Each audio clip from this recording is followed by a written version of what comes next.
Well, hello, we are live. I thought you were going to change screens, and I was just chowing down.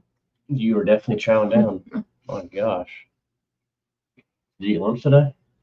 Mm-hmm. I'll skip a meal. We're just making sure that everybody is can hear us good. Let's pull the comments up real quick.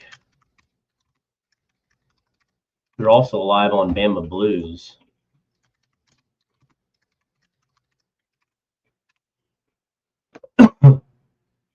Oh, there's show comments regular, tall. Maybe we don't show Sean, them I'm all. eating a Reese's Take 5. Probably one of my top 5 favorites.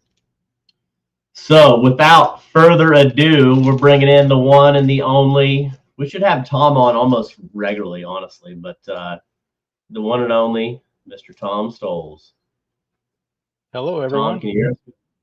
I got you. I was trying to connect my YouTube so I could chat in here. So Audio is good from the YouTube. Alex, where are the Alex? Those are fire. Those are. I will have Oh, bite. that's the last one. And you're sick. You could have ate the rest of that one. I have 2 popping. What's up, Jeff? It's a loaded tea kind of night. guess what I've got? What do you got, Tom? Diet Mountain Dew? Yeah. Diet Mountain Dew. All right, so what in the world Where are you did I going? do? I don't know. Okay. Yeah, jambalaya. What's up, Robert? So we just wrapped up our first event of the year in Decatur, Alabama. And what do you think, Tom, overall? Give us what's your thoughts of it, of the event? I enjoyed Decatur, and overall the event went great. I think the only thing that not really a letdown, but I expected some bigger fish to be brought in. So that would be it. The event went smooth. Everyone did really good in the morning, getting their boats in, and You're about to get stabbed on a live podcast. very good. Big Bite wants to know what you got for your birthday.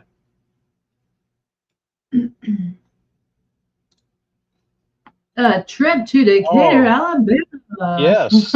Apparently I got a trip to Decatur. Yes. I'm trying to think what else I got. If I got anything. I got some cards. I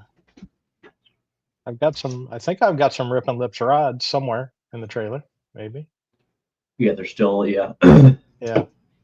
We got up and left early on Sunday. Who's got Yeah, this the full screen, I small think you gotta screen? turn it sideways.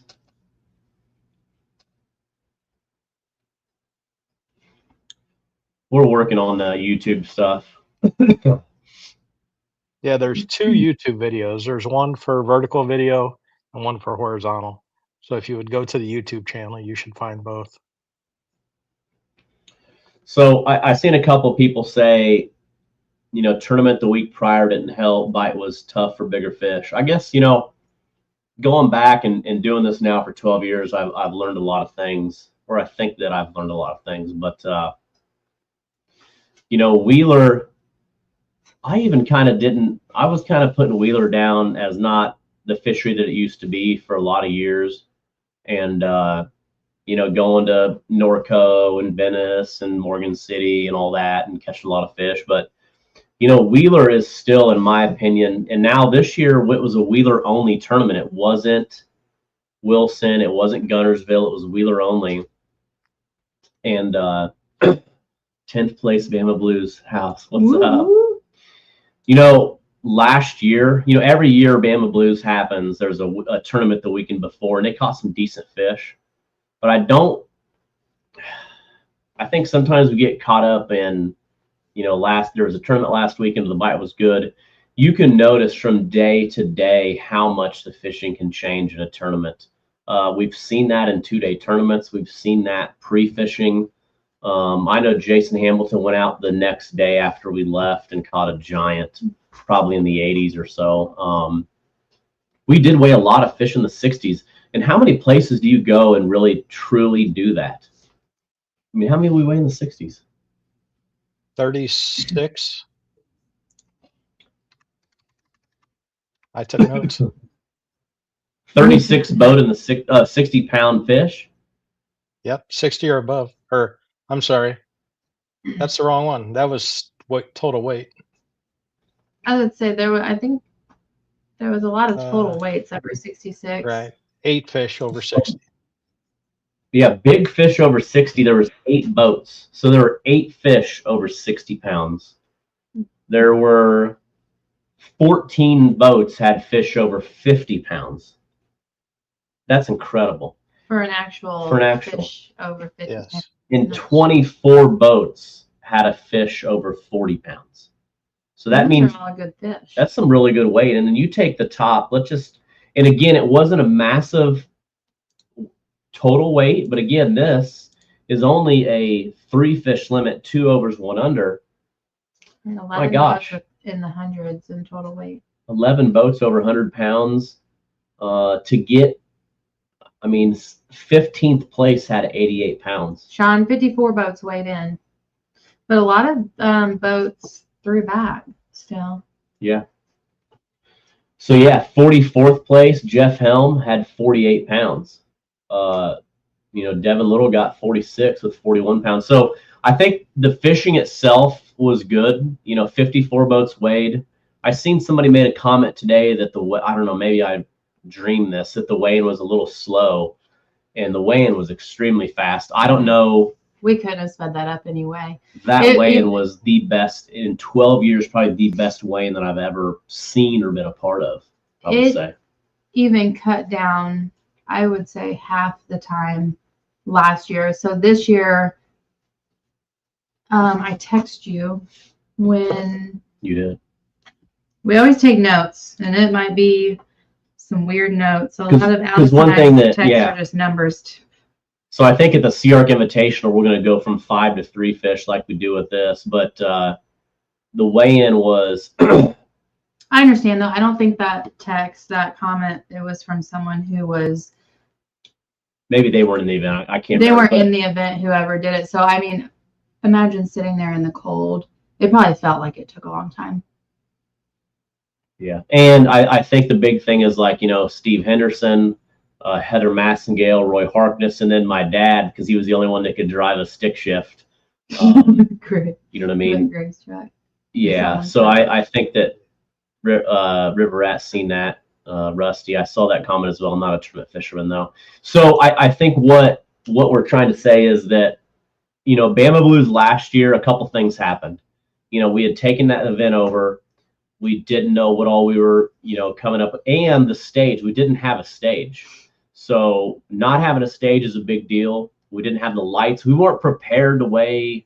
Last year we weighed 64 boats. Last year we had 62 or 64 boats, and we weren't done until like 8:30, 9 o'clock. Yeah. This year we were done at 6:42. I texted you. Done weighing or done with everything? We're done with everything. We were done with everything, and That's packing the checks. trailer is a big deal, and checks is always a big deal too. So I guess the big thing is what we want to say is, people said, well, you weighed a lot more boats last year. No, we weighed 10 more boats. And honestly, the way that we did it, and if you've seen, Liz ran the computer, did some emceeing, and then me and Chris kind of did the weigh-in. Tom took pictures of the fish when they're pulling them out of the live well. You got to see it on live.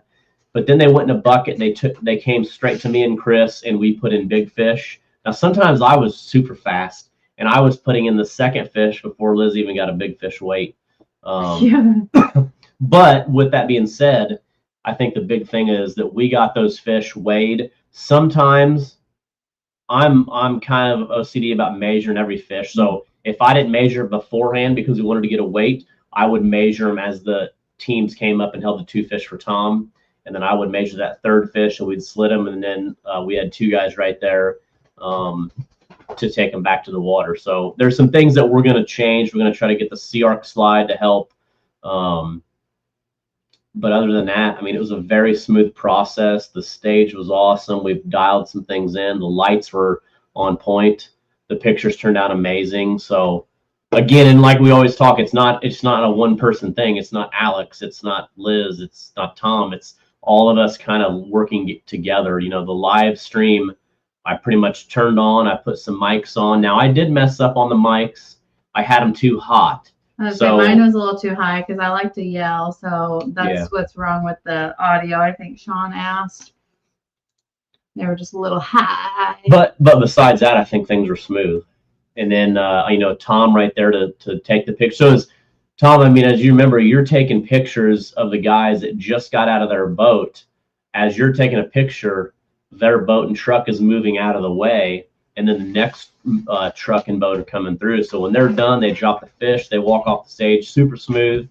And besides some audio stuff, you know, we don't have an audio crew or video crew that can really just sit on the truck and run that. But, you know, things were super smooth. I was super pumped. The food trucks were good. Anybody on here, did you eat the food trucks on Saturday or Friday? We'd like to get some feedback because they loved it. So they had fun. Thursday or Saturday. Yeah. Crazy Cravens or Corn Dog Cravens or El Dorado. Did you guys, did you or Shauna have any, Tom? We didn't eat any. We heard the El Dorado was good. I tried paying someone to go get me a to-go box over there, and no one listened to me. I was about to go jack a corn dog out of someone's hands in the bleachers.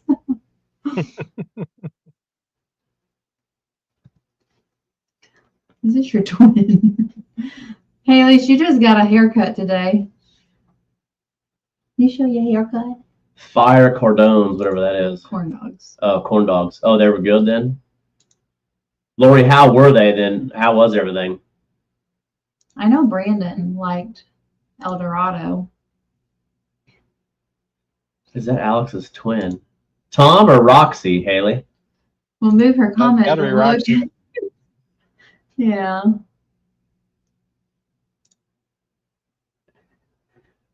Cody said he ate it while he was weighing in line. Cody, what'd you think? What'd you eat? I mean, that's why we put him there, so it was very easy for you guys to get to. Nachos were good on Thursday night. Yeah, so we'll have to get them. Roxy, yeah, she's my twin. Richard said El Dorado. So sounds pretty positive from that. It was kind of crazy getting the food trucks dialed in. Yeah. We had one, and then we had none, and then we were on the hunt. And then Saturday had two, which worked out really good. So what was your favorite moment of the event, Tom? I think the fireworks, thinking back on it. I know us working, we don't really get to watch them, but that moment, we knew it was coming. I don't know how many others knew it was about to happen. But, you know, kind of seeing other people watch those and smiles on their faces, that was cool. Yeah. It was cool to look back at everyone's videos that had like different, I don't know, where they were in different places looking at the fireworks. You know, I think the big thing is, you know, we used to do the national anthem before every tournament because we always did like takeoff by boat number. So that obviously we can't do that. Oh, Doug. We can't do that now it's a lot different, but you know, as we're changing some things up, you know, doing the national anthem and then doing the fireworks, which was super awesome. And anybody that actually got to see the fireworks, the fact that the fact that we got Rhett out of bed, number one, was crazy. And then how he lit those fireworks at the absolute, we spent probably, I don't know, 30 minutes going over LeAnn Rimes' national anthem and trying to figure out, you know, what, like right when she says this, I'm going to shine the light at you and you got to light it. And that's knowing that maybe Rhett has issues with the lighter and then he finally gets it. But it was like right when the bombs and then just boom, it was like insane. So we did our homework that night. We were up till like midnight. Yes. But it was cool. So we're going to do that. We've already talked about it for the the next two events because they're big parking lots. Like the Alton Catfish Classic is going to be awesome because that's going to be a perfect setup to the national anthem and do some fireworks. Now, hopefully we don't get in trouble. I don't think Illinois they're not a fan of fireworks. And I think Alabama, we bought them in Alabama. They were like the stands were open, so we brought some home, maybe. Maybe. Shauna and I, when we were driving in, we saw all the stands open, and we were joking that we were going to buy some, and Shauna was going to go across the harbor when nobody else knew about it. We weren't even going to tell you all, and we never did stop and buy any. So, but that would have been funny. It's crazy how many fireworks stands there are in Alabama. Yes, there were a lot. And you'll pass some up in northern Missouri, I think. Well, you don't go Yeah, down no, 61, yeah. but yeah.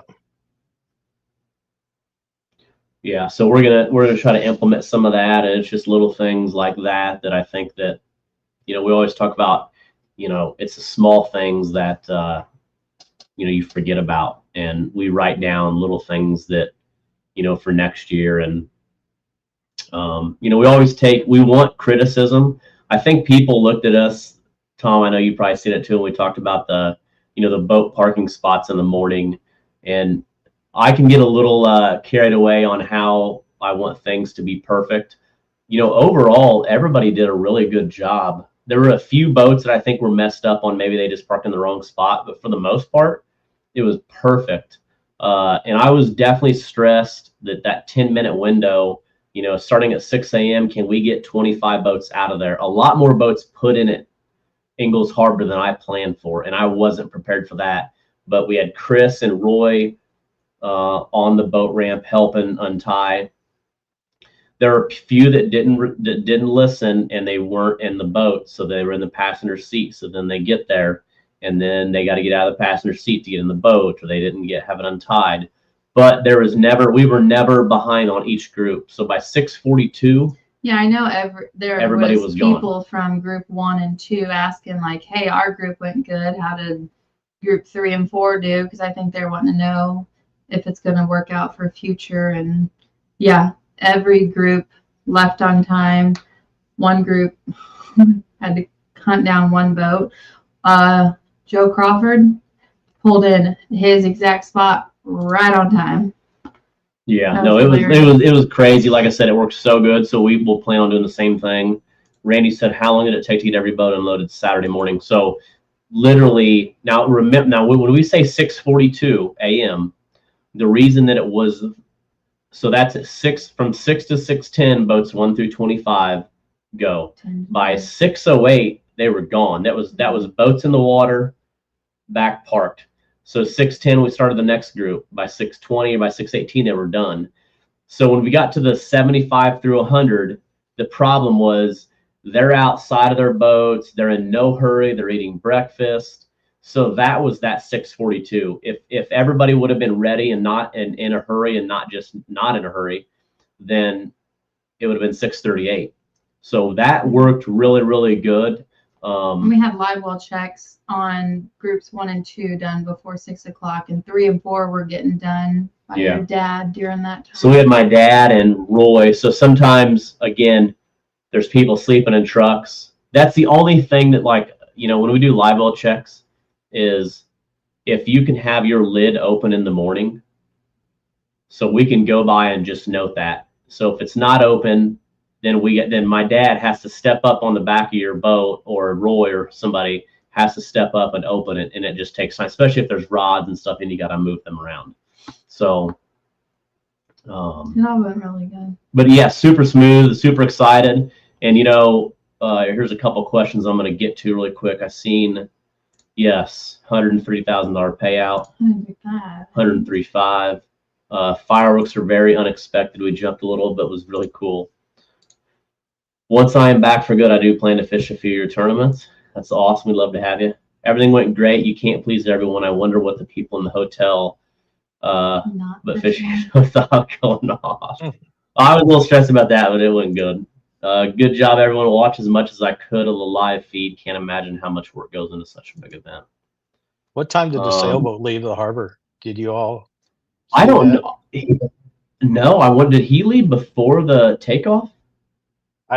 He was there, and then after everybody was gone, I looked and he was gone. And we had that at the Sea Arc tournament. There was a cruiser there last year, and I thought And what else put in, like a duck hunter, Tom, in the morning? there were at least 2 or maybe 3 duck hunter boats. Or the One was kayak. just a kayak, yeah. So Or the trolling motor. Yeah. Decatur local here, wanting to open a topic here, wanting to know is it a lot of work to get more tournaments more than just 2 to 3 times a year down here?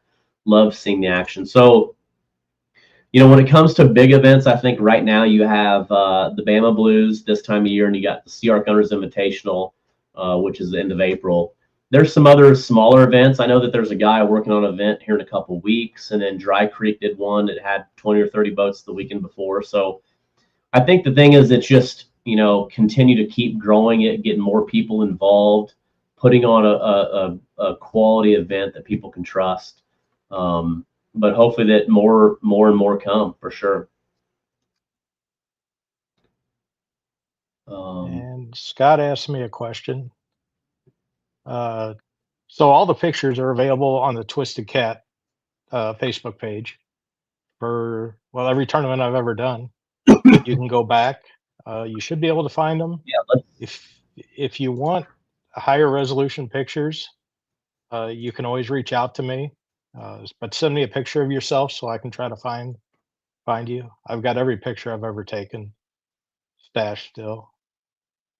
Yeah, here's the best way. If you're watching right now and you want to look, and if you want to know how to get pictures, the Facebook page is going to be your number one spot to go. But right up at the top where you see posts, subscriber, about, channels, mention, reviews, if you hit this more button and you go to the photos, and then you're going to have a couple options: your photos of you, albums, and you click this albums. And this is on a desktop. And this is on a desktop, Scott, but this has everything. It's a little different on the phone.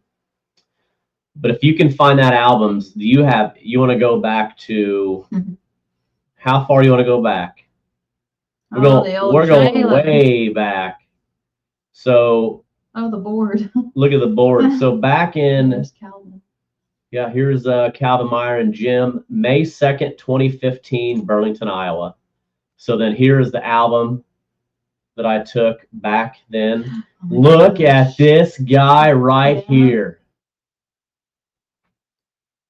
So look at Ace. Look at Buddy and Ace right here. Oh my Lanta. So that's what I see whenever I see his name come up and I ask if he's youth. Oh my goodness. There's Jim and Calvin. So this is the best way to find old photos. It's also a lot of them are going to have the results here. So it's pretty cool to go back to May 2nd, 2015. First place, 46 pounds. Second place, 40, 39, 34. So this is a really good thing to look back at and, just see all that. That's back when we used to release the whole album and put all the stats in the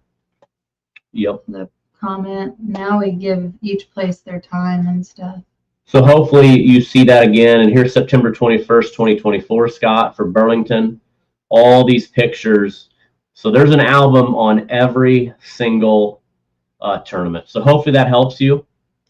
But yeah, and again, those pictures are so important. And it's cool to watch people grow. Like I said, with Ace, gosh, back in that was over 10 years ago.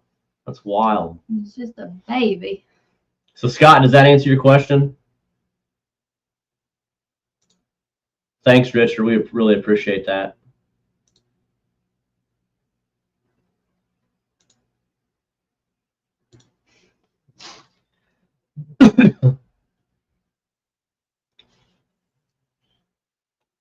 Let's see. Thought the parking looked great. Let's talk about. So we've got Alton coming up. Registration. We're at 54 boats for Alton. And it just happened Wednesday. Yeah. Tomorrow will be a week, and we're over halfway there. There's another good question. So Ashley, let us show you again. We'll show everybody one more time real quick. Let's see if we can do this.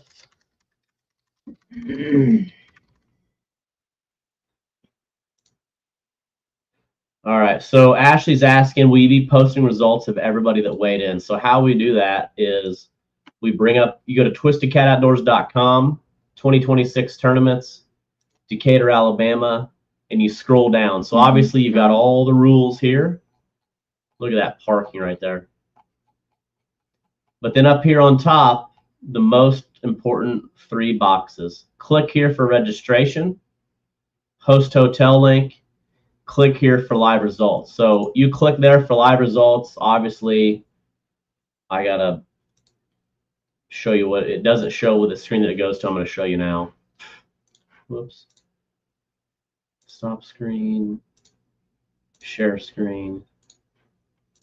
So you go there and then it brings this up, your live results. So you see this right here. Everybody's might be different, but it shows you the tournament stats, registered teams, anglers, fish, all that stuff. Obviously, it says 103 boats. That's because 3 boats were withdrawn, so there's 100 total boats.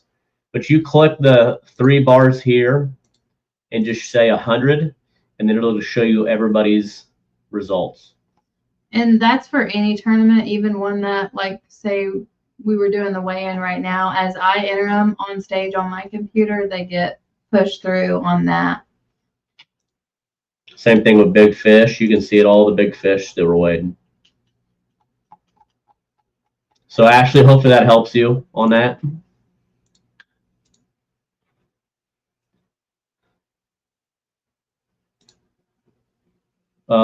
Not yet, Luke, not yet.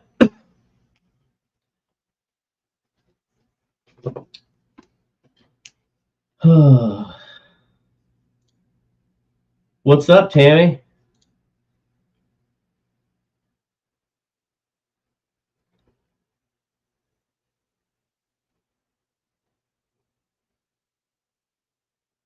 Gosh, the comments are coming in so fast, Tom.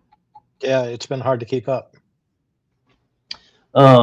So our next tournament is January 31st. It's in Garland, Texas. I think I posted this morning or yesterday that we had 11 boats, and I think now we're up to 16 or 17 boats. Again, one thing that you'll see this year is that, you know, I talked to Tom a lot about this too, is we're not going to be doing registration in the mornings anymore. Registration will quit at 9 o'clock Friday night. So if you don't come to the captain's meeting and you want to be a part of it, you got to register online. Once we shut the registration online, it does not, for writing checks and everything is done Friday night. But boat number will matter at a lot of these, probably most of these tournaments. You know, Garland, we're going to have parking just like we did in Decatur and in how we'll do Alton. And like I said, Alton is already at 54 boats. So the first 2 flights are already full. We're working on the 3rd flight.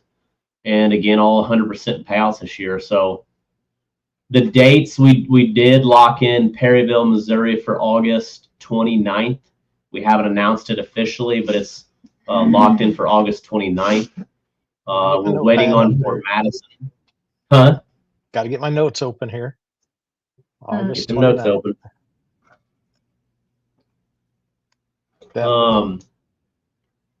I'll bother my boss tomorrow.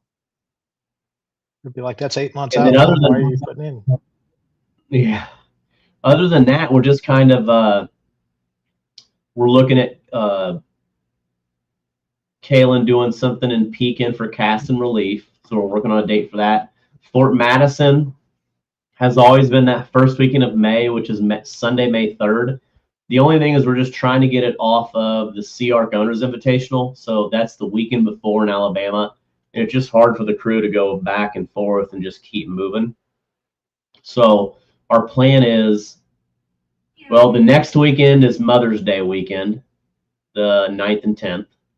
The next weekend, the 16th and 17th, they have some kind of bass tournament that I'm trying to work through. And then the next weekend is Memorial Weekend. So, and then the next weekend's Fishing for Freedom. So we're just trying to figure out where to put Fort Madison where it doesn't hurt, a bunch of other things. Whole script, that makes me laugh. 1.3 pounds away from 10th. Alex, you called it on stage.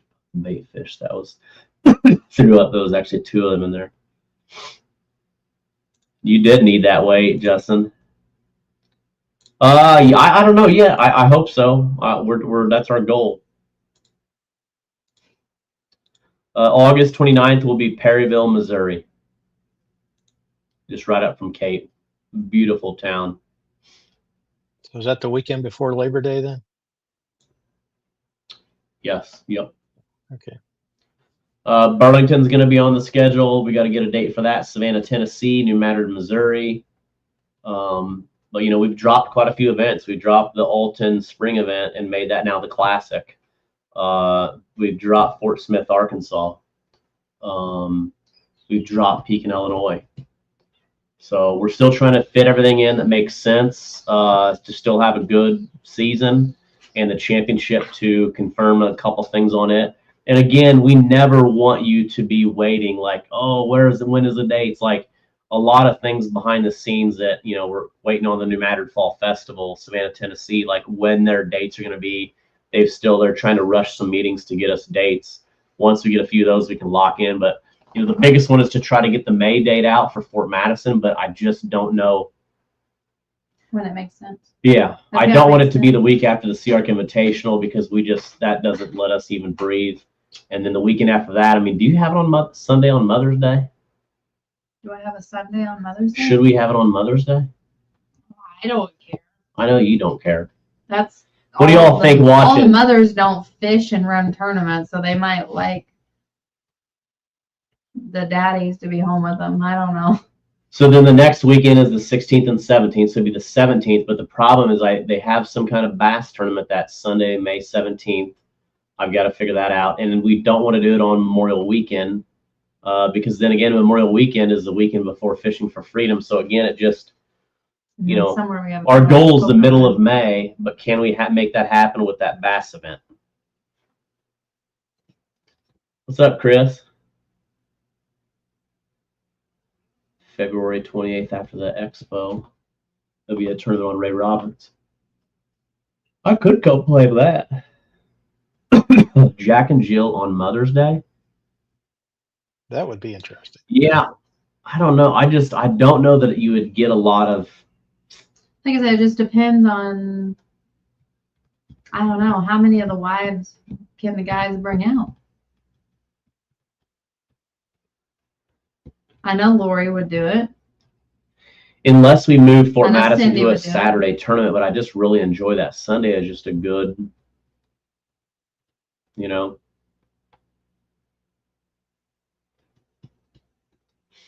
Yeah.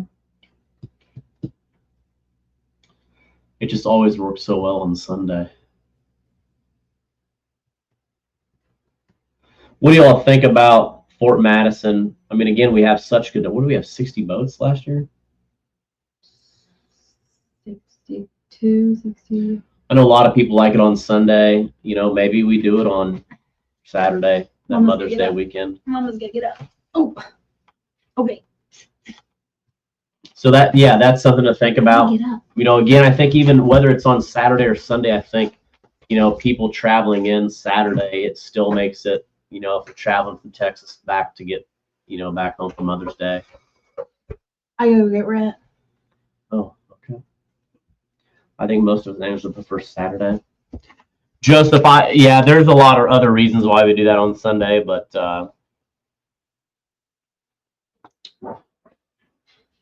16th is Iowa State graduation. So yeah, maybe we shoot for that Saturday the 9th. And that gives us a little bit of time off from the CRC Owners Invitational and then some time Maybe. between that and Fishing for Freedom. Yeah. Maybe Mike can get the day off. Take Saturday off that weekend. Yeah, he is super swampable. Yeah. Yeah. I mean, like I said, Mike is behind a lot of this, the success of Twisted Cat. So, I got to definitely run that by Mike.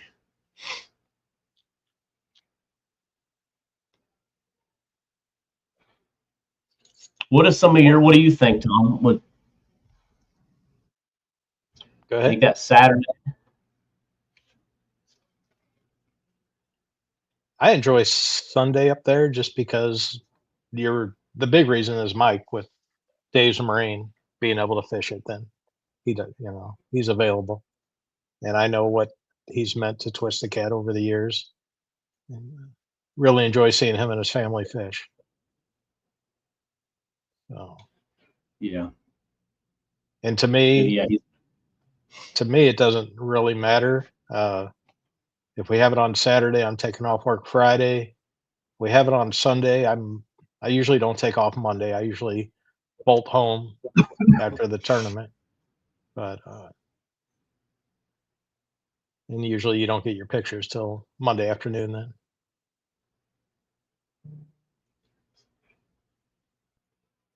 Richard, not yet. I mean, so again, everything that when we get something really for sure, we put it on obviously the event side of Facebook on our Twisted Cat Outdoors, and then we also put it on the website.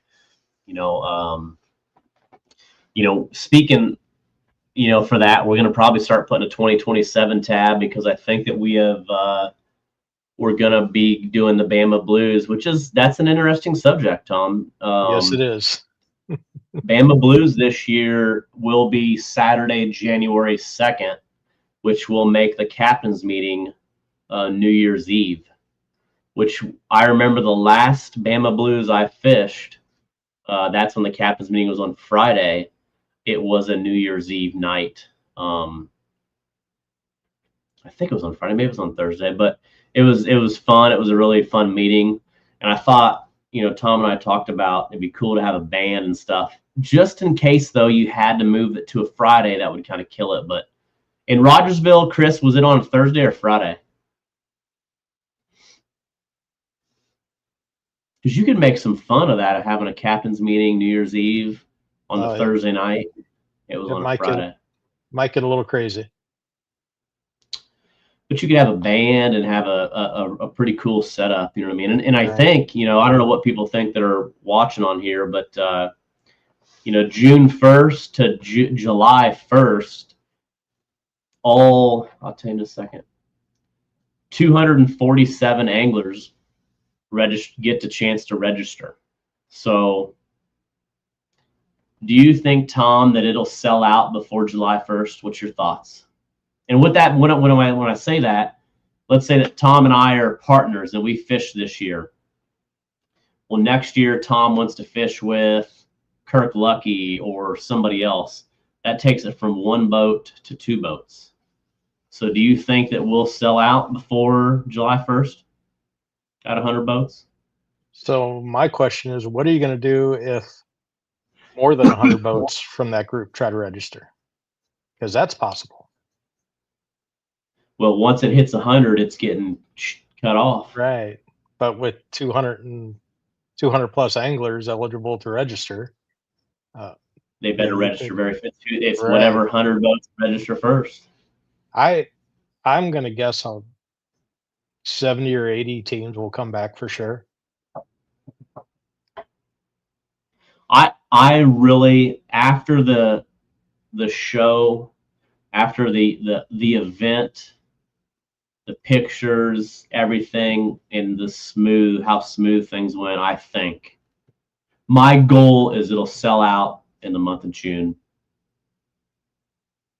And then we'll create a 5-boat list. So once it sells out, then that means that nobody can sell their spot until they got to go through us, where let's say that boat 17, he got asked to be the best man at a wedding, and he'll have to say, okay, I'm going to sell my spot. And then that boat 101, whoever that may be, maybe it's, JT Ray wants to be it, and then JT Ray gets in line and he gets to take that spot. Yeah, that's going to be an interesting month to watch entries. And then you do have a lot of this, bump it to 150, bump it to 120. I think here's my thoughts, and then Tom will get your thoughts. My thoughts are, 100 boats is a lot of boats. 100 boats on Wheeler Lake to me is about that perfect, you know what I mean, number. It keeps it really attainable at Ingalls. Everything went really smooth. You know, yes, going to 150 boats, the payout gets bigger, but I think we just keep continuing to drive, you know, that $100,000 payout and keep building that event to an event that people really want to be a part of. You know what I mean? Yeah, and I always we see people ask for more entry slots to be opened up, and I don't know if everybody really understands what it takes to put that on. You know, Sea Arc does it with 150 to, I think they've had up to 200 boats before, but there was probably 3 or 4 times the amount of people helping the Sea Arc tournament than what we had this past weekend, and then just it wears the staff down too. You know, I got up at 4 on Saturday morning, and I think I went to bed right at 11. And I know you and Liz were up later because I got a text at I think at 11:30 from y'all. So it is a long day. It is a long day. It is a lot of abuse on our bodies. I'll tell you what, I am still sore over that. Granted, I was sick last week, so that didn't really, you know, help. I mean, it made it rough. Yeah, I was hurting Sunday on the drive home until I hit Cape Girardeau. So a couple people I see are open it back up to. I guess why does this event need to be opened back up to Wilson and Guntersville at 100 boats? Open it to 150, raise entry again, and open it up, locking it on risk. Yeah, I went out on the lake Saturday, and we went a couple miles past the power plant, and it wasn't like there were boats everywhere. I mean, there was a group at the power plant, and then a group. I don't know if there's a arm of the lake or a river or a creek that comes in. That's where we stopped up, you know, below the power plant, and there was probably 5 or 6 boats around there on the flats. But the power plant was obviously the most congested. Yeah. Only downfall, yes. I mean, there's a good chance nobody new gets in, but like I said, it's tough. You know, you gotta, again, saying like Mike Mitchell. I mean, open it to 100 like that. That is easy to type. Open it to 150, raise entry again, and open it up, locking. Like that's super easy to type, but to back that up is what's tough. You know what I mean? I think, you know, again, you know, Wheeler Lake getting hit hard. I mean, there's a lot of things that, you know, eliminating pre-fishing 72 hours before the event. There's some things like that that can be done. And Cindy, like what she says, it's a controversial because here's the issue. Even at $1,000 entry, a lot of people come down there, they want to win, but they also want to catch big fish. So that's tough. We already made a lot of changes going to 100 boats, $1,000 entry,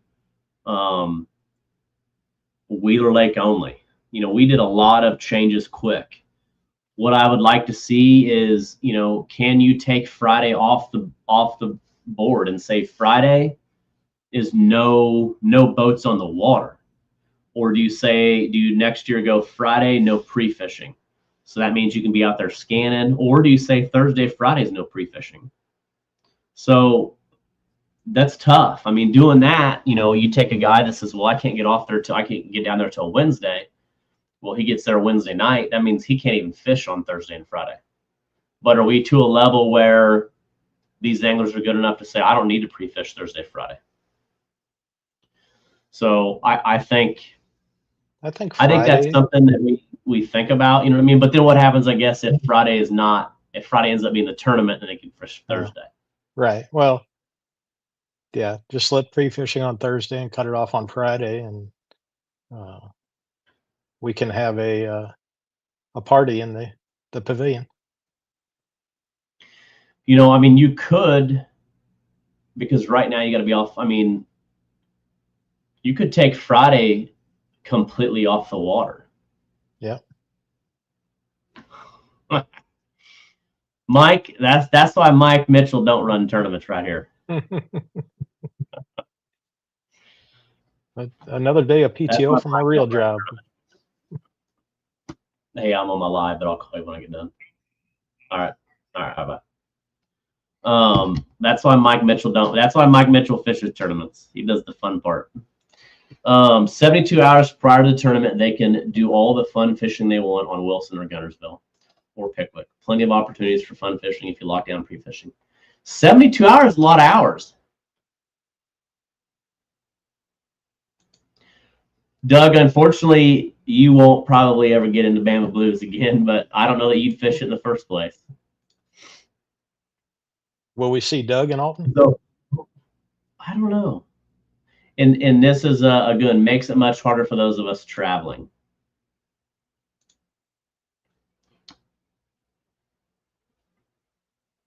Yeah, thank you, Jonathan.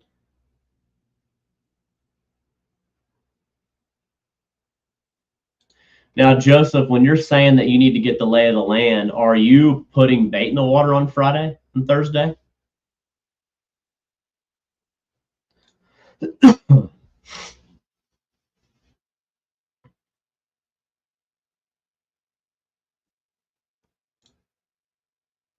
I agree with Chad. I mean, we did more changes this year than we've ever done. Actually, Twisted Cat in general has made more changes this year than we've ever done. And Bama Blues took some big changes. You know, going from 300 to 1,000, that really ruffled feathers. 100 boat cap, you know. And I think I want you to understand that the 100 boat cap is not because we don't want 150 boats. It's to have things make sense. You know what I mean? I mean, I was scared to death to go to 1,000. Tom, we talked about it 100 times. Do we do it? What happens if we do 700 or 500 or 750? Yeah. I think I said 750 when you brought it up. It scared me when you said 1,000. It turned out great. It turned out awesome. So I don't know. I think that things worked really, really well this year, and maybe next year it's something that we look at, you know.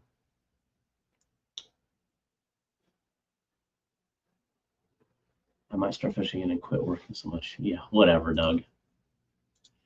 That tournament has been going strong so long, it can be whatever you want it to be. As long as you run it right, they will come.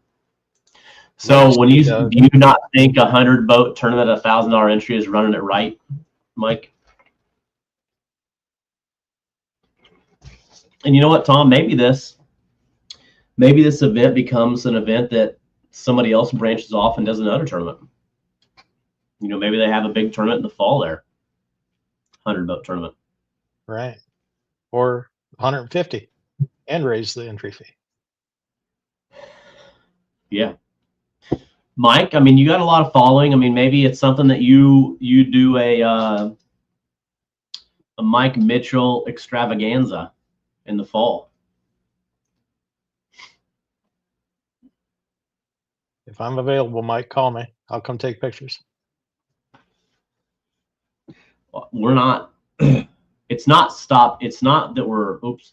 It's not that we're stopping growing it. It's, you know what I mean? When you take it from 100 to 125, that takes the amount of people that help run that event. You know what I mean? That's a big, big deal. How many people did we have helping outside of the normal group of, you know, you had Steve Henderson. Dude, I don't even know everybody. We actually have a picture. We got the picture. Yeah, I don't even know everybody's name. That's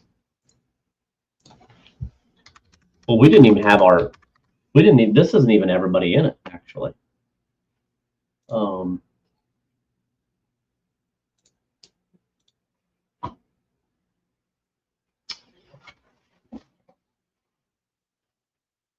lot of good pictures in here. so It was right before the wedding picture, right? that should have been early on. That was before we started weighing in. But I don't know where I put it. I don't know which folder I put it in. I could look real quick. I was looking at pictures from 2022 today. 2022. Yeah, I went back looking at the first pictures. Okay, It was the very first picture on the weigh-in folder. So just to give you an idea of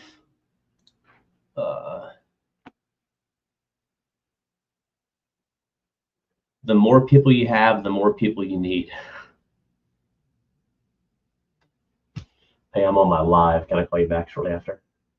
All right, bye. So right here, just to kind of show you, that's a lot of people. I mean, that's people from all over the country here. You know what I mean? You've got Heather Massengale, Roy,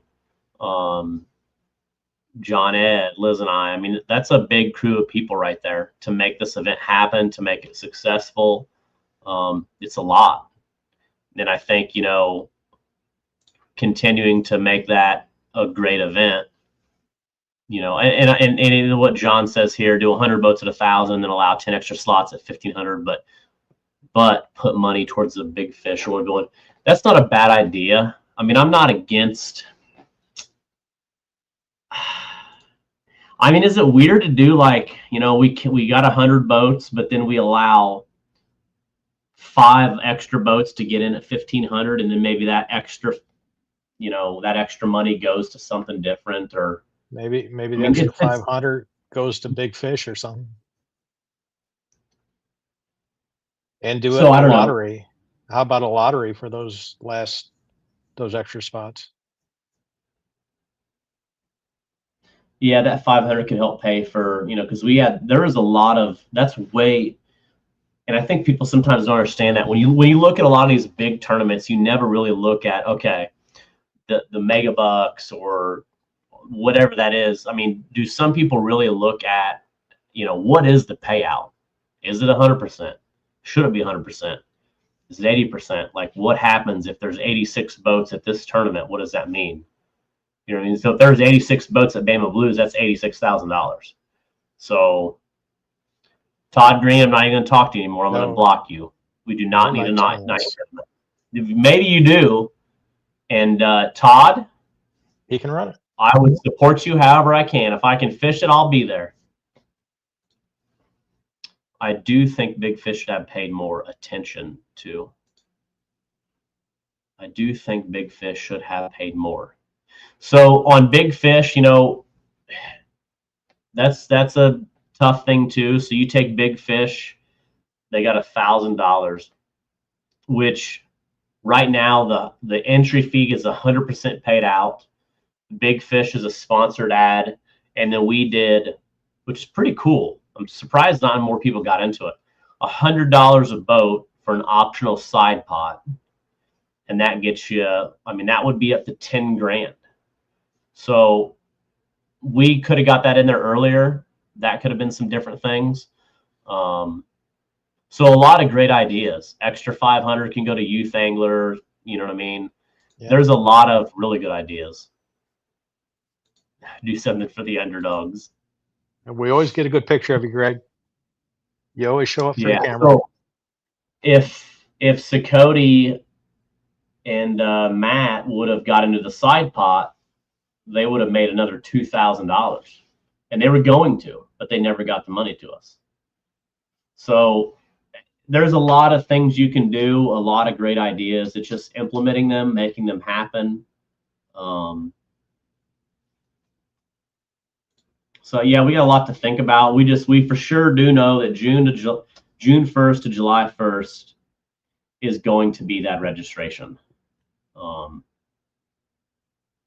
That's for sure. Small fish money. Matt literally messaged me that he was going to get in and he never finished. That I don't know that can happen, but I do like that. We might do a Calcutta next year. I think we should do a Calcutta too next year. remember me messaging like getting a hold of DraftKings or something, Alex? I'm sure we're not big enough for anything like that, but that would be fun. That would be super fun. So again, and I think that people are starting to understand, that every little one thing that goes into this, requires money, time, support.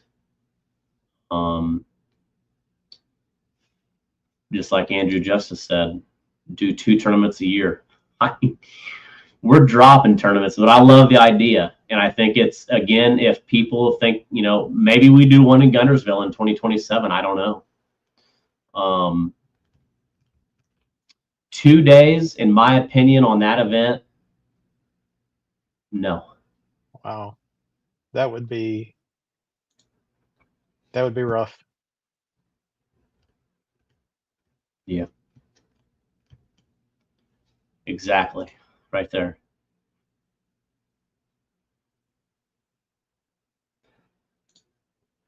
And just like, the thing is, and for us, the expense of an event, I mean, you take just hotels, now that we have to practically show up on Wednesday night, we're there Wednesday night, Thursday night, Friday night, Saturday night, leave Sunday. So we're there 4 nights. And then how many hotel rooms per person per team? Things like that add up, off of work, away from home, things like that. But all these are great ideas. Mike Mitchell, I hope you have $150,000 or a $1,500 150 boat tournament, and it's 2 days. And I will fish it. I promise you. If you do a $1,500 tournament, 2-day tournament, count me in. And I would like to go to Guntersville. So a lot of great comments, Tom. What do you think? A lot of ideas being thrown about. And if someone's doing a 2-day tournament, I like the idea of the 2 different lakes. That's I just right now, Sakoti, I am claiming Sakoti and Mike Mitchell in the future will be doing a 3-day tournament, 1 day on Wheeler, day 2 on Wilson. I absolutely love it. I think before the end of the live, Mike Mitchell's going to be up to a 7-day tournament.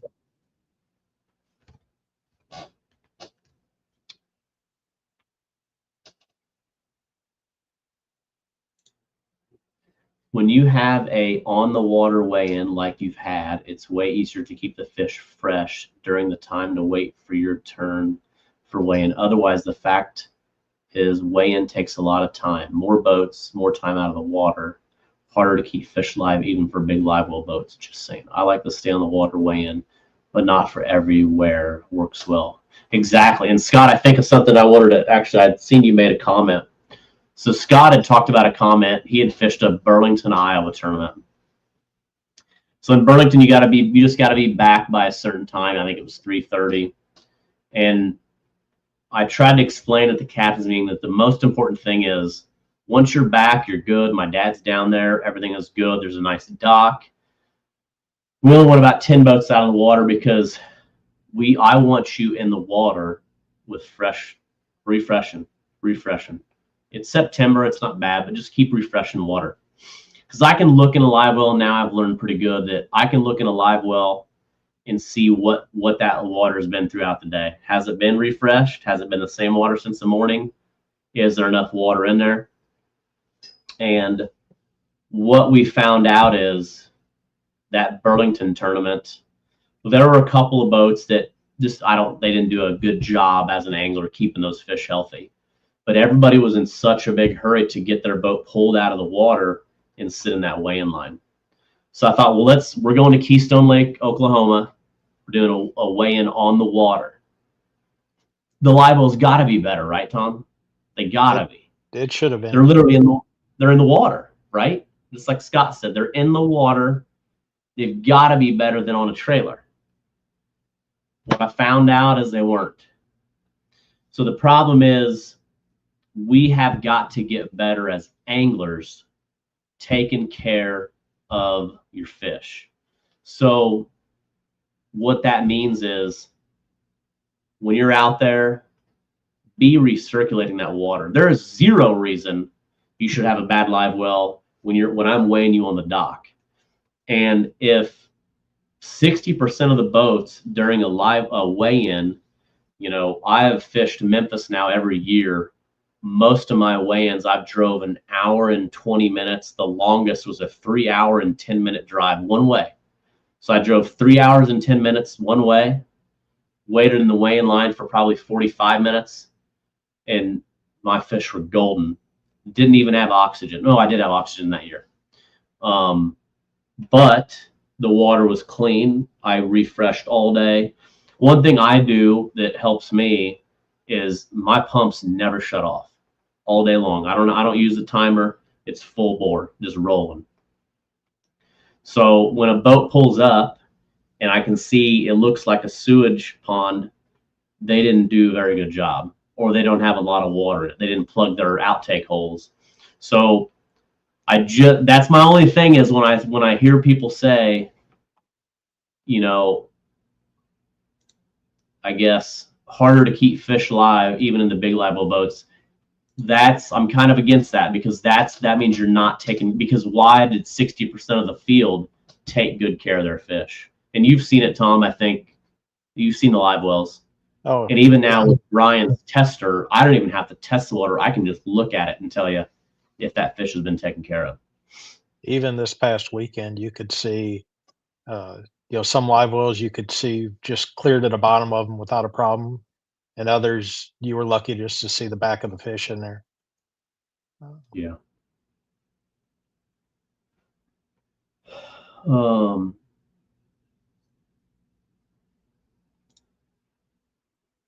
Yeah, that's not bad. I think again is even there. It's not. We weighed 50. We flew through it. It's just.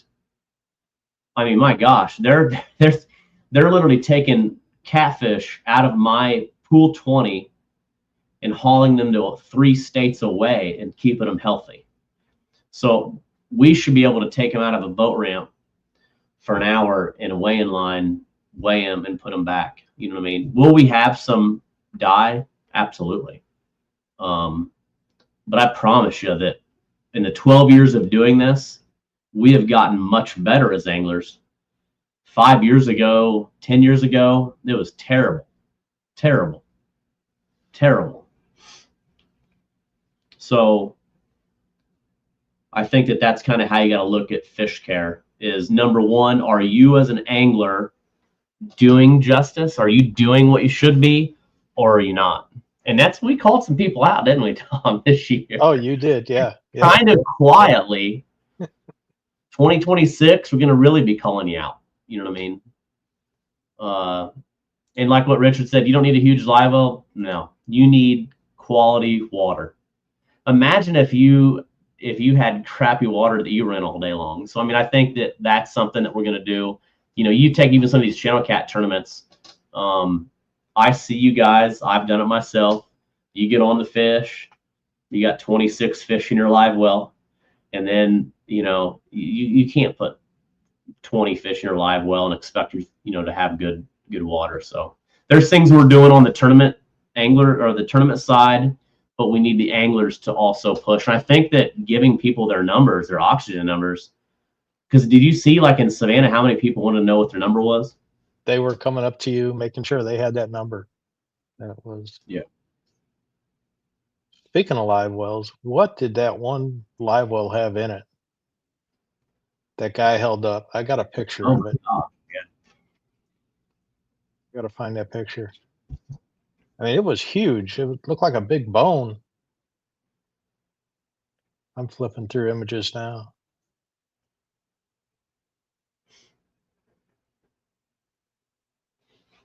Was that the first place team? I called Lance out. I don't know. I think there was a couple teams that really had some stuff thrown up pretty bad. Yeah, you had that whole fish that you held up for me.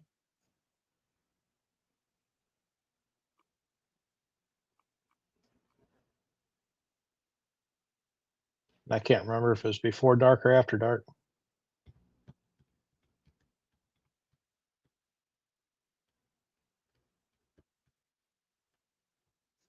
I didn't zoom in on it. I usually would have done that, but I was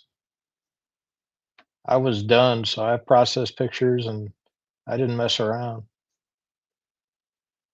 As you know, because you I think it texted was me a and I was shad. The sleeping. one that I was holding was a shad, I think, wasn't it? Yeah, yeah. How about that picture of Steve Henderson in the van? Does that not look, did you get a laugh out of that one? Yes. With the hat backward. Yeah. Randy, nothing yet. So fish lung, I've got one to put in my next boat. We're gonna definitely do some some things with them to dial in. The only concern I have about fish lung, and I hope I'm wrong, is like I said, they do a lot of the bass stuff, which is smaller live wells. So when they put it in an 80, 100 gallon live well, then what happens? You know what I mean? Yeah, I don't know what that was. I'm zooming in on it. I've got no idea.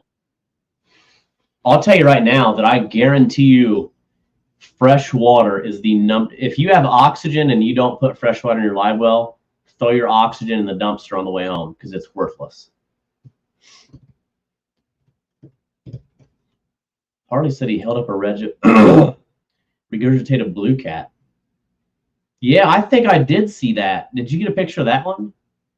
If I did, I didn't. It wasn't. I think the what they pulled out of live well wasn't in focus. So that focus hit on the angler's eye.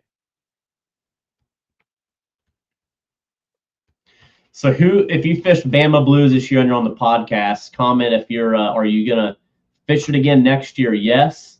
Or are you going to say, no, I'm not going to fish it next year? I'm just kind of curious what people think.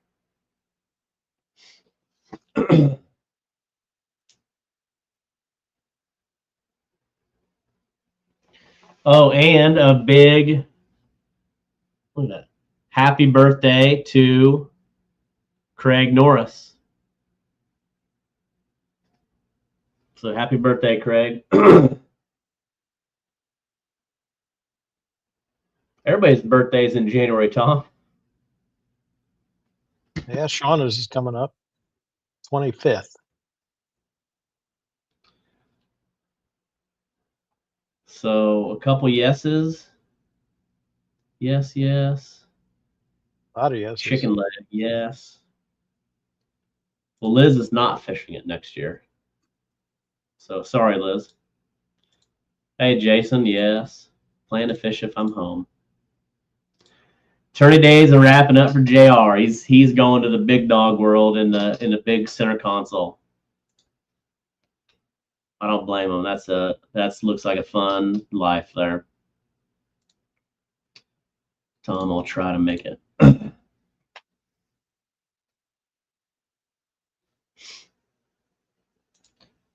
Well, hey, we're gonna try to have a band next year on your birthday. Then like I said, the goal for Bama Blues is to continue to create.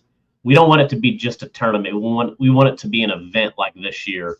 You know, continue to promote the captain's meeting and have more fun at it.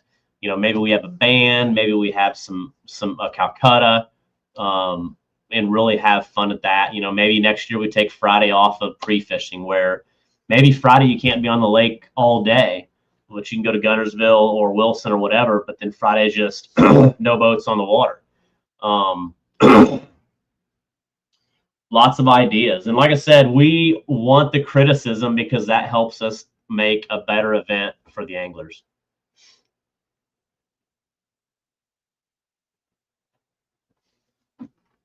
I'd love to fish it. We'd love to have you fish it.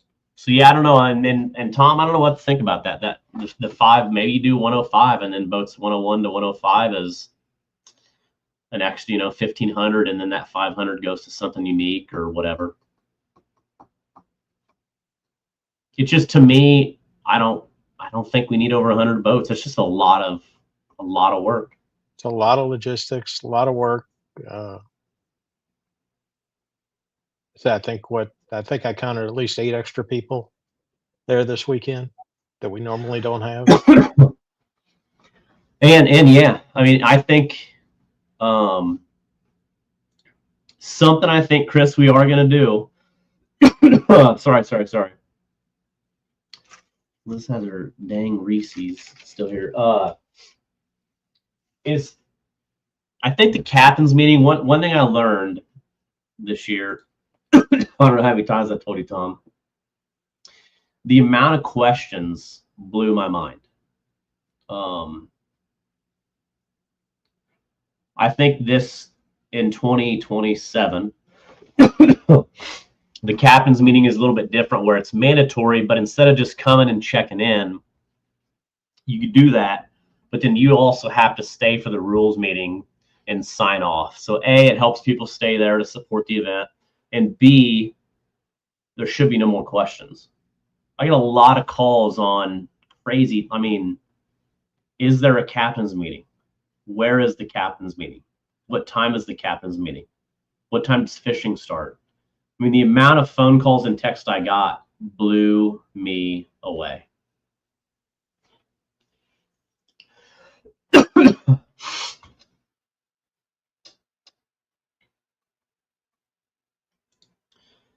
So FYI, at first when I heard about parking spots and waiting to launch, thought it was going to be a shit show. I was at the end of the second wave of boats going and thought it went pretty good. Majority of folks were in solid boats and didn't see anyone get swamped or drama. Yeah, I mean, I really believe, I know sometimes people hear my thoughts and they go, that is crazy. It's not going to work. That's stupid. But it worked. It honestly worked better than I thought it was going to work. My concern, JR, is I didn't plan on that many people putting it at Ingalls. That's what scared me. The other thing I was worried about is there was a couple in the first or the second flight that I go up to them and the driver and the boat guy are in the truck still as they're pulling off. Or I go to the next boat and they're out drinking coffee by the boat and not ready to pull out. Besides a few of those minor things, but we never got behind. So that first group, by 6:08, everybody was done. By 6:18, by 6:28. So, I mean, it really, really, really went good. Yes, and again, live well lids open is just something super that usually that's something that my dad does. I think Roy checked some, my dad, Rhett was going around. We just want to get a glance. And again, it's not like we're worried about you having fish in it. Just to kind of confirm that everybody's live well is adequate. Sometimes people have questions. Some people had some different things in their live wells. It's just to kind of, it's just what we do. A lot of different live wells. And Nate, we just want to keep everybody on the up and up. And, but yeah, JR, I think things went really, really good in the morning. And it helps spread people out. So I had a lot of questions. People did not understand how we're doing it. Did you lose fishing time? No. You lost travel time. Now, only one person, and I will call that one person out. One person messed up. One person messed up. Tom, who was it? Dude, toughest freaking rods, I think. Is that his company? No, he didn't mess up. Casey Tudoro. Oh, Tudoro, that's right. I was thinking, so, yeah. Tudoro was so excited. Like I just seen a red ProCat 200 go through the parking lot in the corner of my eye. And I thought, something doesn't look right. Like I didn't release them. Something didn't look right, but it's fine. Maybe it's just somebody going to fun fish. So we get all the way through, which I think he was in the boat in the 90s. So we get all the way through, and Liz has a card, and she says, everything's good. We just missed one. And I said, who? She goes, Casey Tudor. I said, well, I bet that's the red boat that flew through. So after everybody was gone, I called Casey and I said, hey, are you coming to the tournament? He said, what do you mean? What do you mean? I'm on the water. I said, well, you missed check-in. There's the check-in? Well, and this goes back to making people stay at the captain's meeting because then we don't have those issues. So I could have waited another 20 minutes to call Casey, but I called him, and he had, wherever he was at, he had to drive all the way back to us. So that really hurt him in the long run, because then now everybody had already been gone. He has to drive back to the ramp to get checked in. So other than that, that one boat, everything went super, super well. And like I said, I just went really well. Jason asked, what's the minimum size live well you suggest? So we have a 50-gallon minimum recommendation, but again, with every tournament, it's so different. Do you need a 50-gallon live well for Fort Madison, Iowa? Probably not. Do you need does Chris Wallace need a 50-gallon live well for Bama Blues? No. Probably not. But it's something that we still require. But again, our goal is, if you have a 45-gallon live well and you catch a 110, can you fit that in your live well to bring it back safely and healthy? That's why we want to check live wells, make sure everything's adequate. Do you have a pump in and pump out? You know what I mean? You know, one question was, why don't you make oxygen mandatory? Well, how do you make oxygen mandatory? So if Justin Arthur comes to the event and he has oxygen, but on his travel, it leaked out and now his oxygen is gone, then what happened? Chris Walsh, I still love you. Was Marine Police there coincidentally at Blast Off, or were they aware of the tournament and hang out? So great question. So that is one of the guys that I deal with for the ALEA permit. The ALEA permit is the big thing that everybody's been talking about in Alabama. You know, we can't do tournaments because Alex has to put his name on it, and if anything happens, Alex Nagy gets sued or whatever. Yes, my name goes on it. Yes, it is a big deal to get that permit, to get it finalized. I have to talk to the sergeant. He was there. I've always had to get an ALEA permit. It's not like this is the first time that we got an ALEA permit. It is what you have to do. The city makes sure that you have that ALEA permit. There's a lot of things, and I'm glad, JR, you brought that up. You know, just the amount of things from the police ordinance permit for sound, which maybe we shouldn't say that too loud. I promise you, I didn't put that we're doing fireworks, and I don't know. Hopefully, they don't find that out.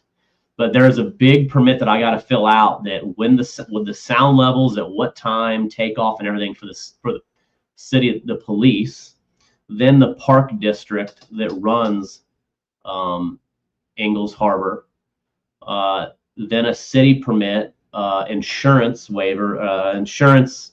I got to have insurance that covers everything. There's a lot of permits, and the ALEA permit is the most. I got to put everything on there, from how many boats, how many anglers, and then when I fill that out 3 months prior, when we get closer, I got to refill it out to confirm that we have 100 boats, 247 anglers, what ramps we're using, what I think who's using what, how many ramps, so they know. They have to know everything you can imagine. So when they know of a big event like that, they will be there. They were going to be at the captain's meeting, but they couldn't. I think they had some other obligations. They'll probably be at the Sea Arc owners, but those are the things you've got to worry about, because that's how you got to get covered. And then make sure we have all safety protocols. We had a couple boats there, 2 boats ready to do whatever. We had a couple boats on the water doing pictures. Tom was on one of the boats. So yeah, I carry 2 tanks just in case. So hopefully that answered your question, JR. Did the Marine Police, did they check any boats? I didn't see them. I don't know if anybody got checked out there. I know when we went out, they kind of turned towards us and followed us for a little bit, but they were out. I can tell you this, they were out all day long. That's for sure. Yeah.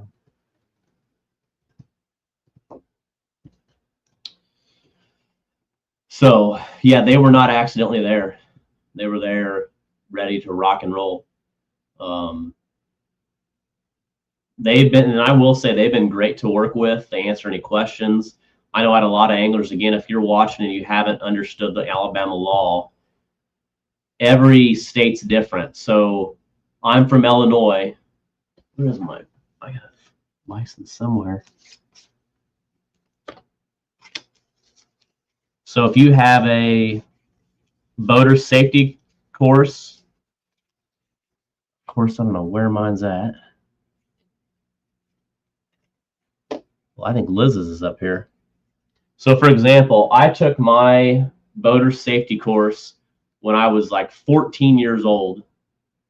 That means I am good in any state that is required. I'm required to have it in the state of Missouri because I was born after 1984. I'm required to have it in Alabama because you have to have it regardless in Alabama. So in Alabama, I can take, like John Williams, when this came out, John Williams spent 3 hours taking the Alabama course. That's fine, but that doesn't help him when he needs one in Kentucky. So as long as you have your home state, you're good to go. Is Missouri still just on the lakes? I think the rivers are, you don't have to have one. Yeah, that I don't know. I'll I have truly to- think that everybody should have one because I've seen some of you drive a vehicle and a boat, and I don't know that you should be allowed to drive either. But I'm gonna have to put so that yeah, on my so list. that is it's easy to do. Like I said, I was just fortunate enough that I wanted to drive some jet skis back in the day. So at 14, my parents sent me down to Quincy for a whole weekend of boaters safety course. Yes, it's lakes only as of now. But Alabama, I'm as of right now, I think Alabama is the only state that is everybody. You have to have it to operate a boat in the state of Alabama. You have to have it. Missouri is after, like on Lake of the Ozarks, it's 1984. In Alabama, we do the boaters course in high school. That's good.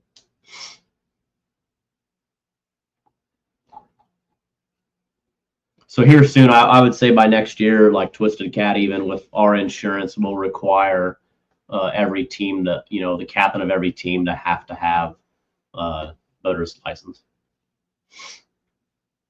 I agree 100%.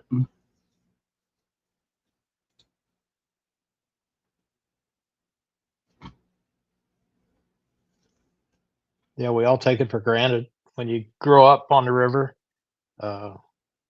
From a toddler, and I haven't been on there regularly now, but I certainly need to follow up and do that before I move forward.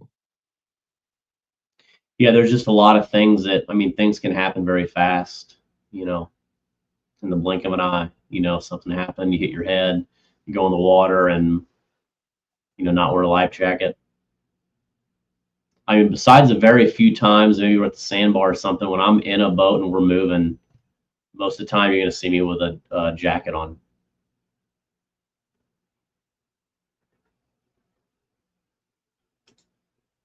Yeah, Chad, I think was our last sign up, Chad and Justin. Yeah, I think Chad spent a lot of time Friday prepping in the parking lot. He was right outside our hotel window.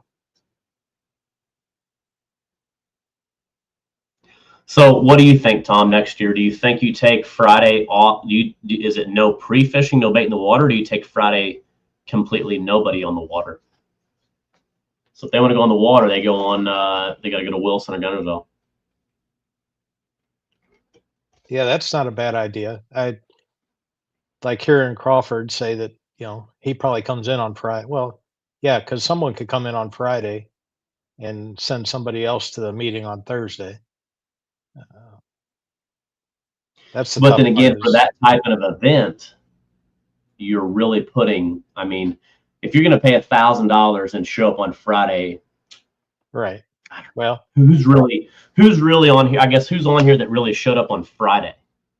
Somebody had to be there Thursday. I kind of thinking, my thoughts. I say we take it off. No boats on the water Friday, period.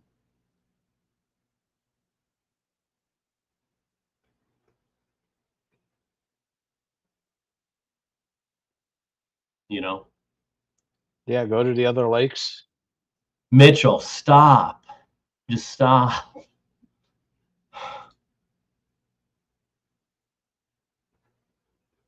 Just stop. I mean, we could start the Sunday before and cut 10 boats every day. Yeah.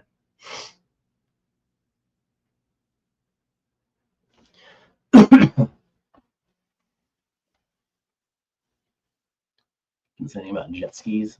So what's people think about we taking Friday next year, Bama Blues, Friday completely. Obviously, Friday could be tournament day, but Thursday at 5 o'clock, boats off the water until Saturday morning.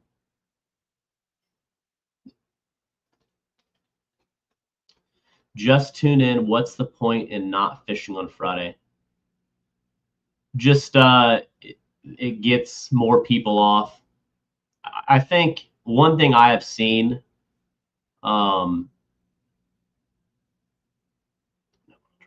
yeah. So Jody, one thing I have seen, or that I've heard, not that I've done, so don't say I've done this. This would be just Bama Blues is a completely different animal than the other events. I mean, a lot of people show up Friday. You know what I mean? So let's say that Doug Vaughn is down there and he's got a spot that he's fishing, and I'm down there, and let's just say that I'm fishing.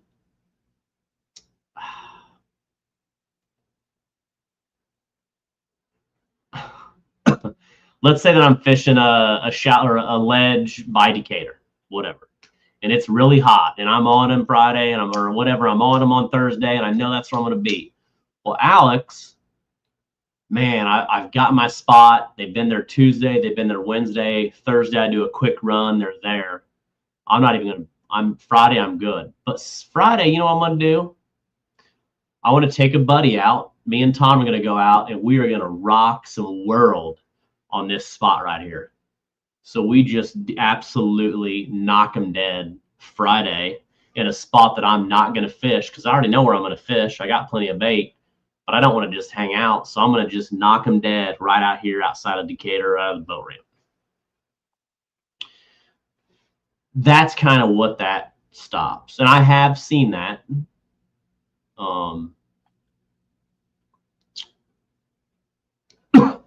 Now, Josh, can you get fresh bait on Wilson or Gunnersville, or do you need to be on Wheeler? This is questions that I want to know.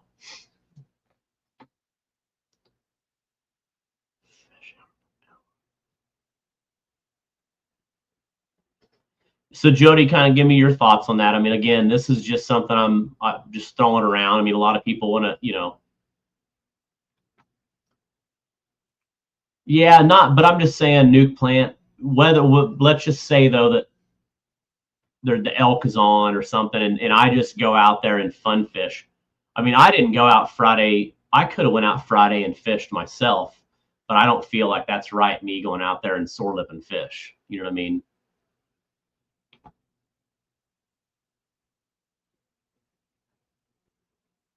So kind of give me some feedback in the comments if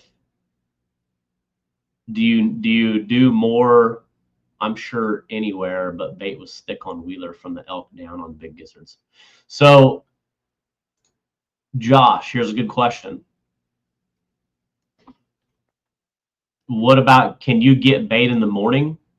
Now, granted, if you're a 6:30 or a 6:30 takeoff, that changes things. But if you really want to get bait, can you put in at 6:30, get your bait before you get to your spot, or what's your thoughts there?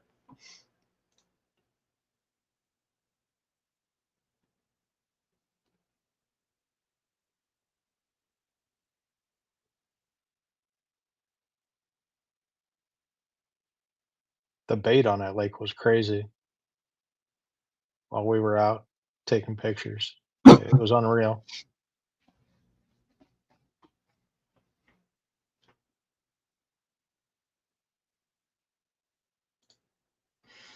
So Joseph said, seems kind of pointless to limit pre-fishing when we're fishing against numerous guides or locals on every body of water we go to. So let's talk about that. So guides on that lake. Who are they and where did they finish? Mike Mitchell finished 32nd place and has guided on that lake since he was 9 years old. So do you feel that it was that you had an unfair advantage against Mike Mitchell? So Joseph Crawford got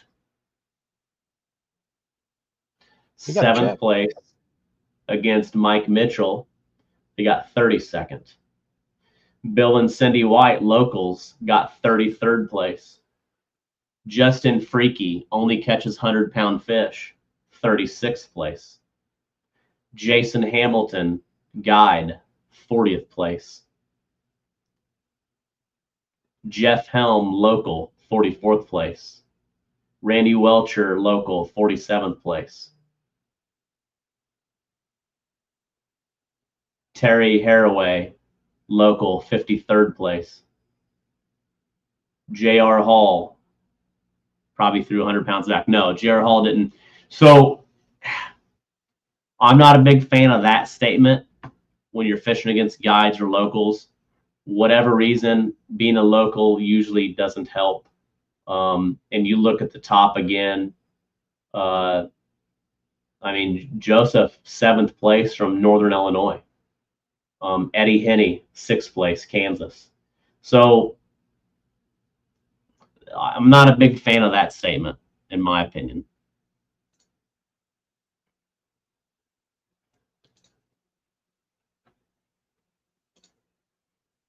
I didn't guide on Wheeler that week.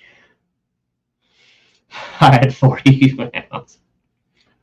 People eating some crow, oh yeah. Sakoti isn't a local anymore. So that's kind of my thoughts when people say, you know, guides and locals. But then with Jody, I completely understand what he's saying.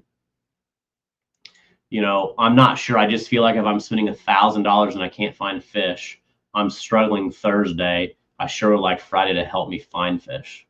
So that kind of goes, you know, do you, at $1,000 entry, do you take it to that next level? Because one thing we did with Twisted Cat in a couple of our championships, well, we went really crazy, to be honest. We took the whole week off. So we did a tournament in Cape, a tournament in Crystal City, where there was you couldn't be on the body of water from Monday to Thursday. Friday, you could be on the water with no baits in the water. That was wild. People did love that.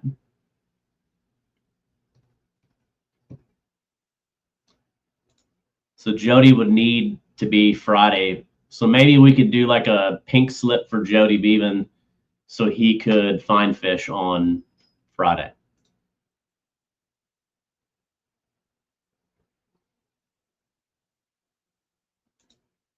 It doesn't messily help, but I do all this out of my own pocket. No sponsor for me not to be able to pre-fish isn't very appealing. So when did you come down this week, Crawford?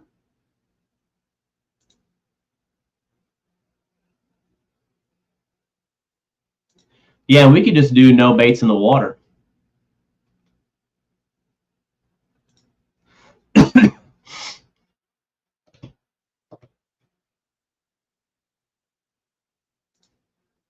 Well, that goes against what we're trying to do.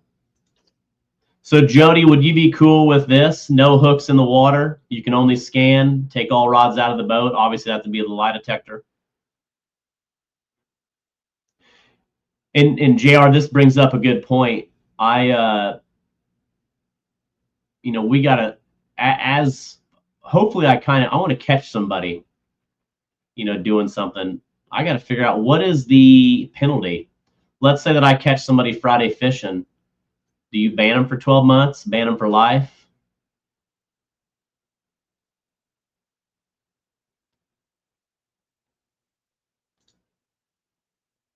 We quit pre-fishing the day before. We always end up catching the big fish the day before. That's true. We see it more often than not. A lot of fish caught on Thursday and Friday, big fish. Do away with fish finders in tournaments, period. Go back to the way Grandpa did it. Hey, Andrew Justice is another one. So you do a tournament and you say no fish finders and count me in.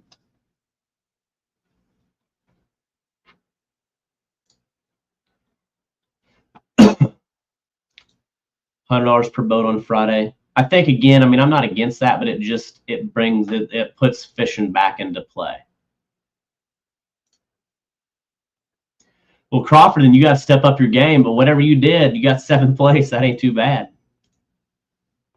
You have to go back a few tournaments. I think Mr. Crawford did. He's been cashing a lot lately. You've been on fire, man. Yeah. I mentioned that to him on stage after the pictures. Jody, we appreciate that. I think guys is another separate topic from what I've heard as a director and a competitive angler. Yeah, I've got no problem. I mean, I like fishing against guides, to be honest. I mean, for the most part, it ain't like they win every time, for sure. I like it. Cold water plunge. Did anybody take part in that on Friday? Or was that? Yeah, I that was don't know. Friday, wasn't it? I saw a video on the tourism page. They jumped off the dock and then walked up the ramp.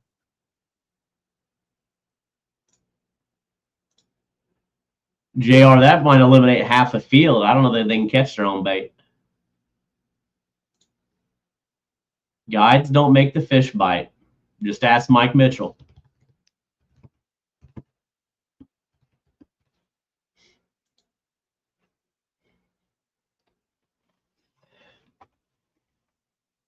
Cold water plunge, though, I think that's something we got to look into.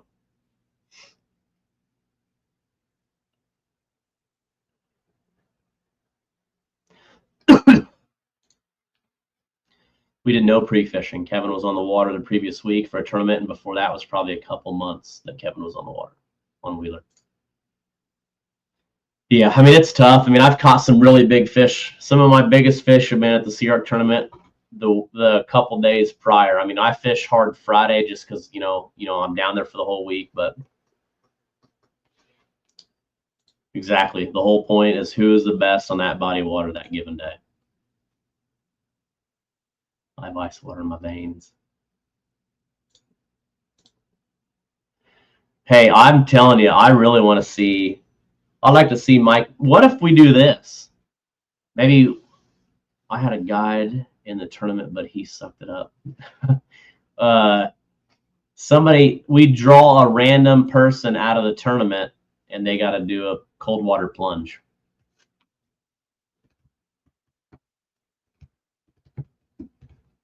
Would you do the cold water plunge next year, Tom? Yeah, I'd be willing to, because it's going to be New Year's Eve. We can do it New Year's Eve at midnight. I mean, what was the water temp? 48. I might have been guilty of doing it a time or two off my parents' houseboat on New Year's Eve.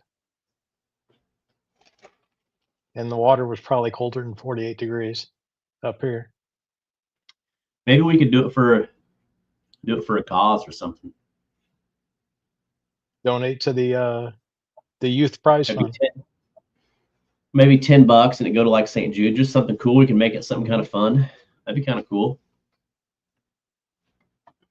And then we could do whoever has the best plunge, whoever jumps in the best, like a belly flop or something. Oh, I don't know about the belly flop. I can see Mitchell and J.R. Hall will for sure be in.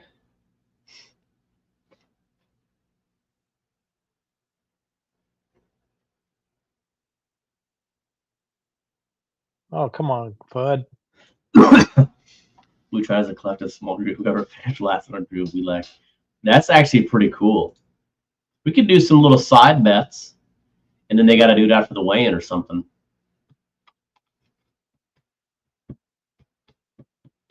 That'd be kind of cool.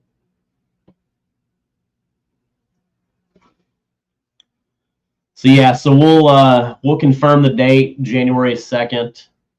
You know, maybe next year, you know, we just have a few changes. Maybe one of them is that Friday is just no pre-fishing. So you can be on the water scanning, but just no baits in the water. I think everything else worked out really well. You know, I want feedback. If there's something that you guys seen that we could do better, do different. You know, I like the Wheeler only. There's a reason for that, a lot of reasons. You know, maybe that there's, you know, in 27 we can do something in the fall in Guntersville, and you know, I don't know. There's things that we can do. We just want to keep it growing, keep it fun.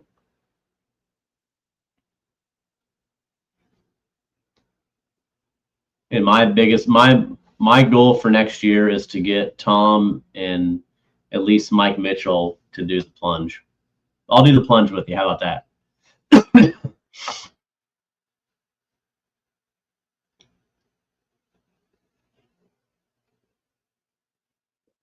I'm all in. Hey, I'll be there. keep wishing, JR, you might see it. That'd be 3 trips down to that area in a year.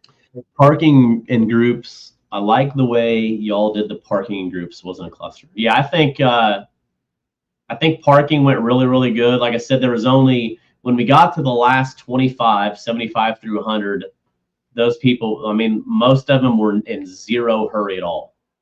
Zero hurry at all. Besides around like 38 to 42, that was about the only mix up. But again, it was easy because, you know, we went from 38 and then to 41 and kind of went back. It was super, super easy.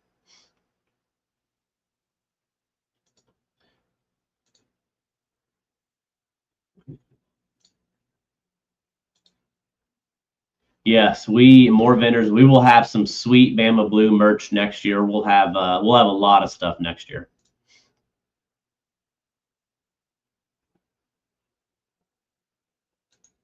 When the guides wax everyone 2 years prior, Guntersville option. That's pretty hard to get to. Yeah, I don't know. I'd like to have something in Guntersville. I'm working on that. You just got to give me some time. Somebody said earlier, slow wins the race? Who said that? I think that was Chad, wasn't it? Which direction is Guntersville? Is that upriver or downriver? Upriver. Upriver? Okay. So to give you an idea, Guntersville is where I fell out of Steve Douglas's boat when I put a fish back in the water. You leaving, AJ?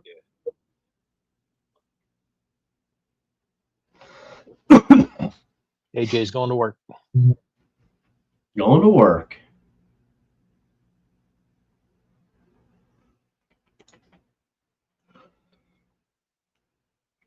Yeah, we'll definitely have some Bama Blue merch next year.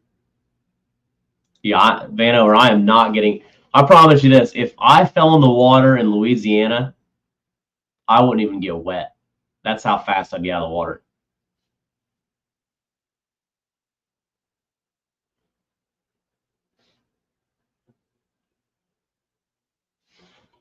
Would you get in the water in Morgan City, Tom? Well, I didn't see any gators. So that makes me say yes. But as soon as I would see one, I'd be out. No way. Of course, people. JR, you've been down there enough. Would you swim around in the water down there in Venice in the summer?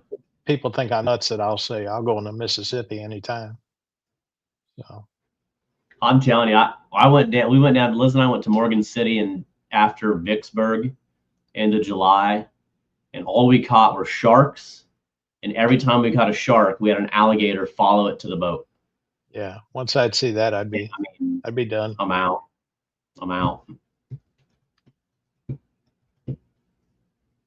So JR, you didn't answer my question. Would you swim in the water down there?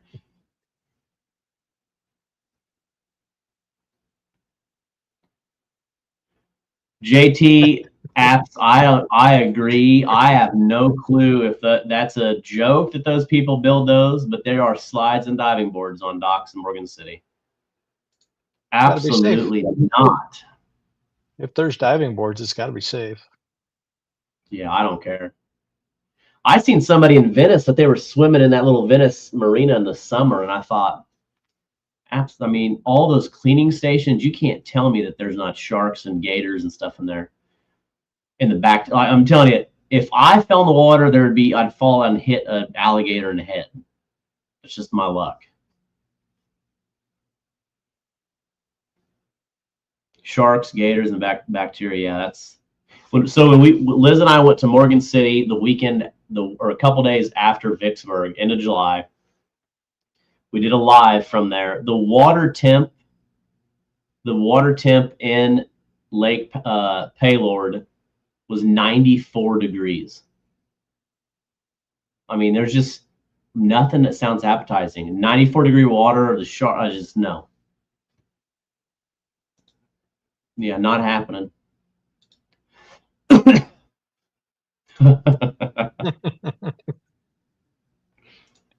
Oh gosh.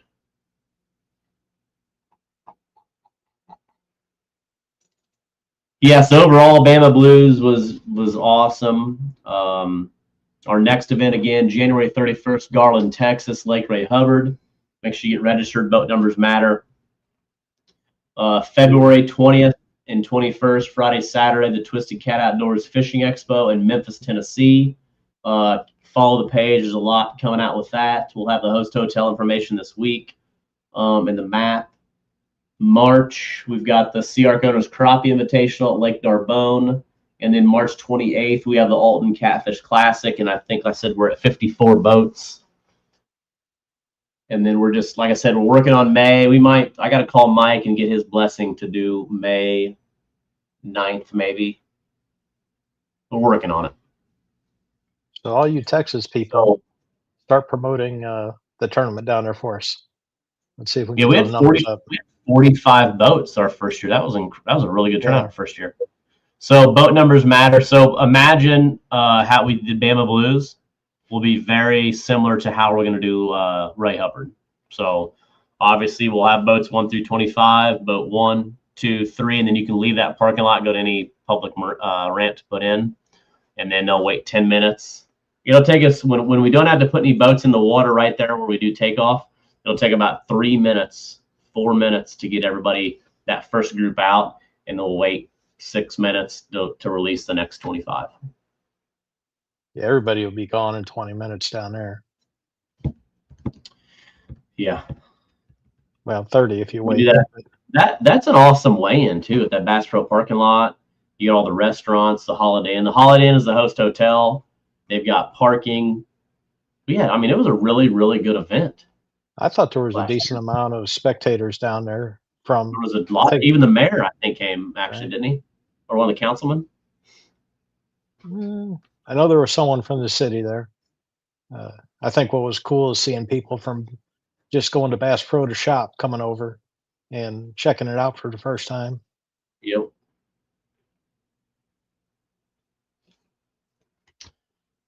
So yeah, the goal is to get these events out as quick as possible.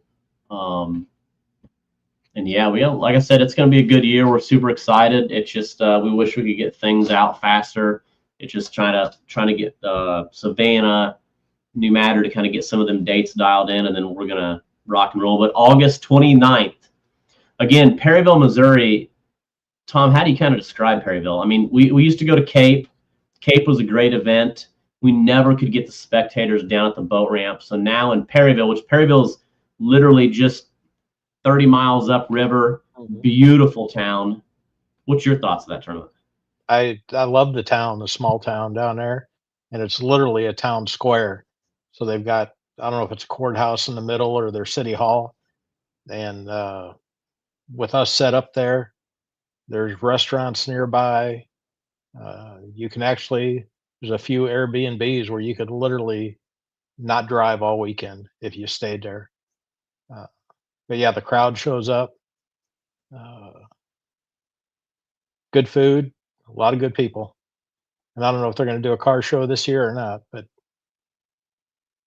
that's they're doing a semi show 2 weekends before, but they're just kind of that car show. It kind of took up a lot of space, so we're just going to do the Twisted Cat event.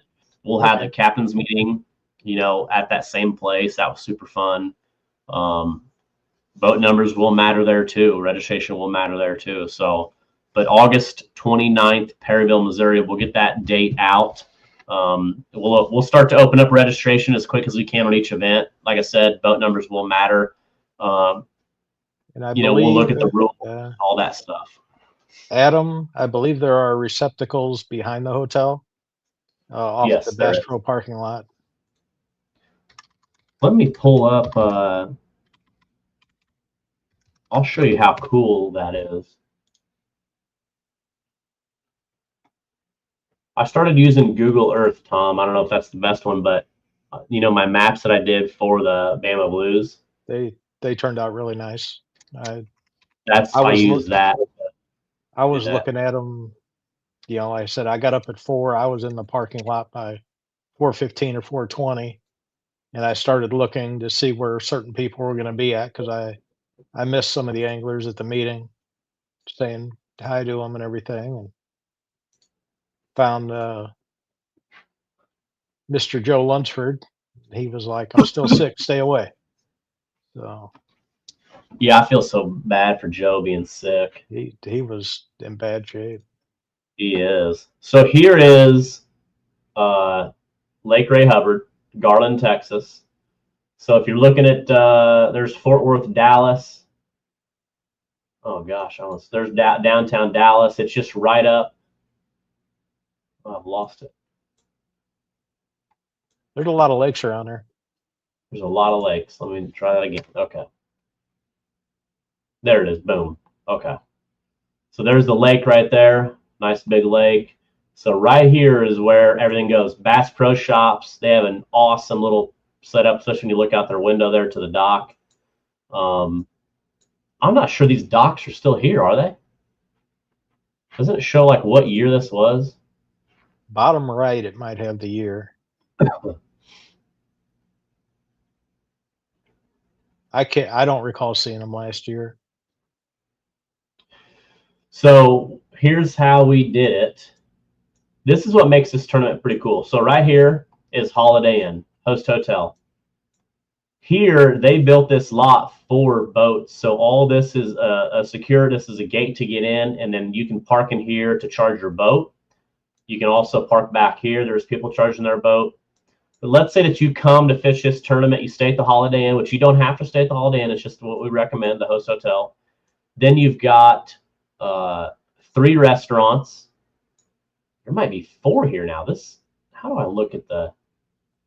Yeah. I know there's Hooters. There's a Mexican restaurant, and there was like the other one have pizza. Yeah, there was a way to look at like the date. Oh, right here. Oh yeah, okay. Here's a better view. Okay, this is right. This was taken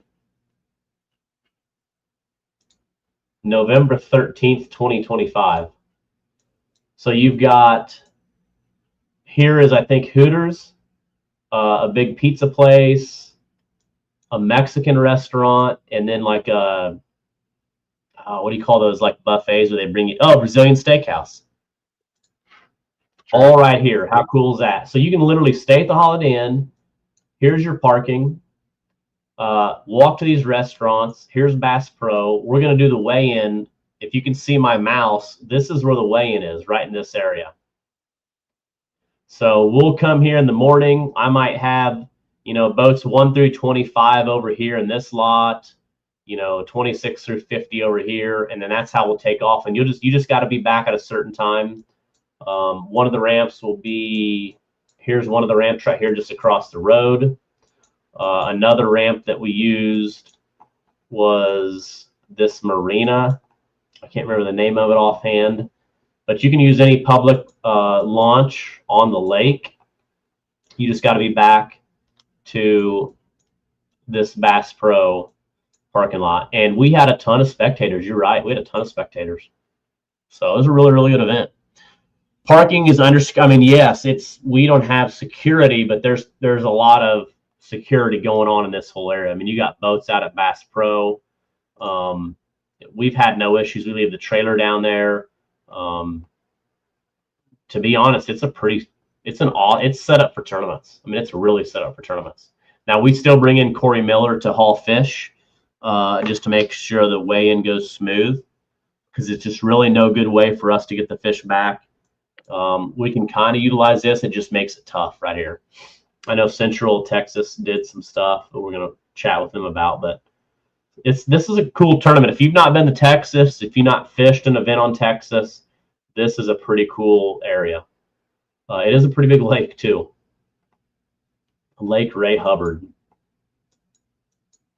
And like I said, everything's right out. Then the Holiday Inn is cheap too. It's a really nice holiday. Oh, look at that. What did I do there?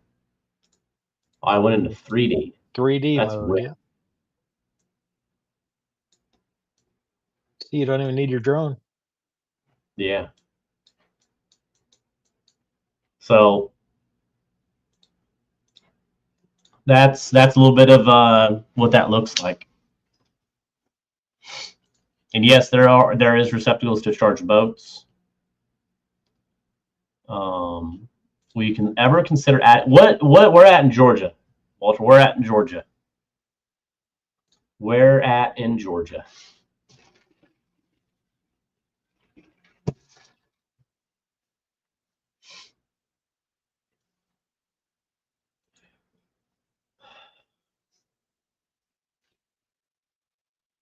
Tom, me and you got to do some fishing. Where are we going to go? I really want to go to pool 19 and fish some channel cats. See, you're saying channel cats. I'm still trying to up my personal best, you know. What's your personal Like, best? I think 26. Oh, I mean, that's gosh, what- let's go to yes. that. I mean, All right. and that Yeah, was done primo. twice. Awesome. Well, we're going to go smash that here. We got to do that soon, Tom.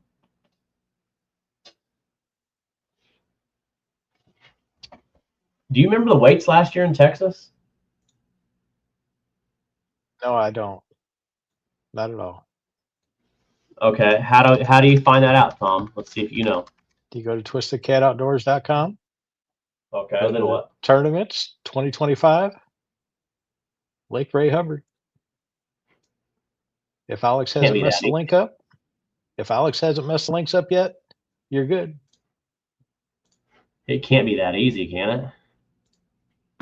That easy right there. There it is. Wow, I didn't realize Craig had 102, 102.66. 45 teams, 112 anglers.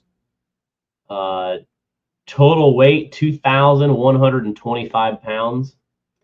That's actually a lot better weights than I thought. I don't know why I was thinking it was in like the 40s to win or to be even placing, but no. Top 10 at 67.29. That's a good weigh in then. That's a good weigh-in right there. Yeah.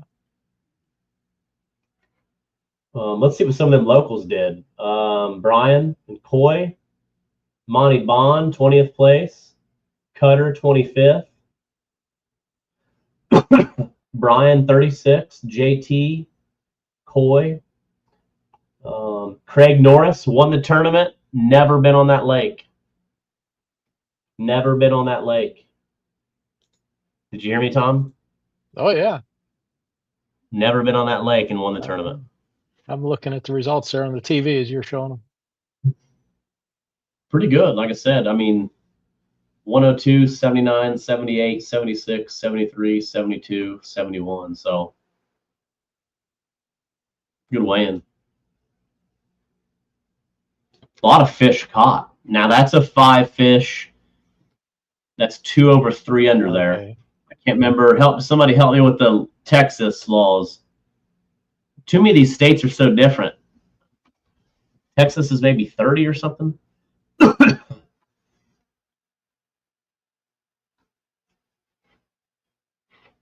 Help me, Cole. I know you. Cole knows it. And Jerry. Come on, Jerry.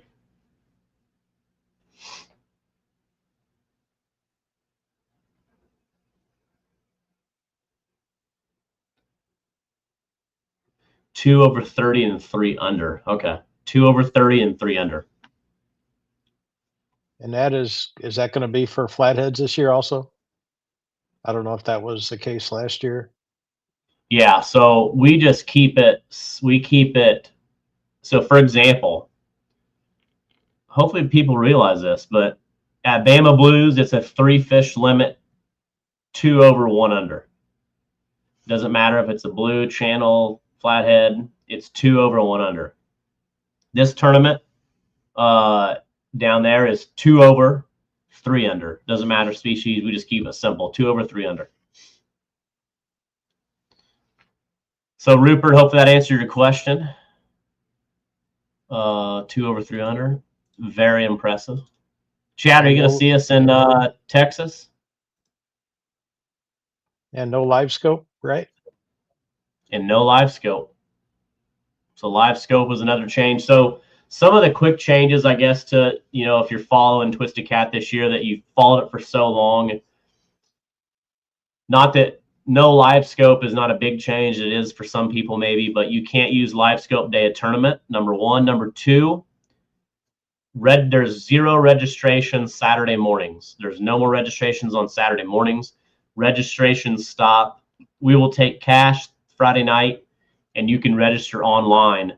But at 9 o'clock Central, we take registration out, and that's it. We're done.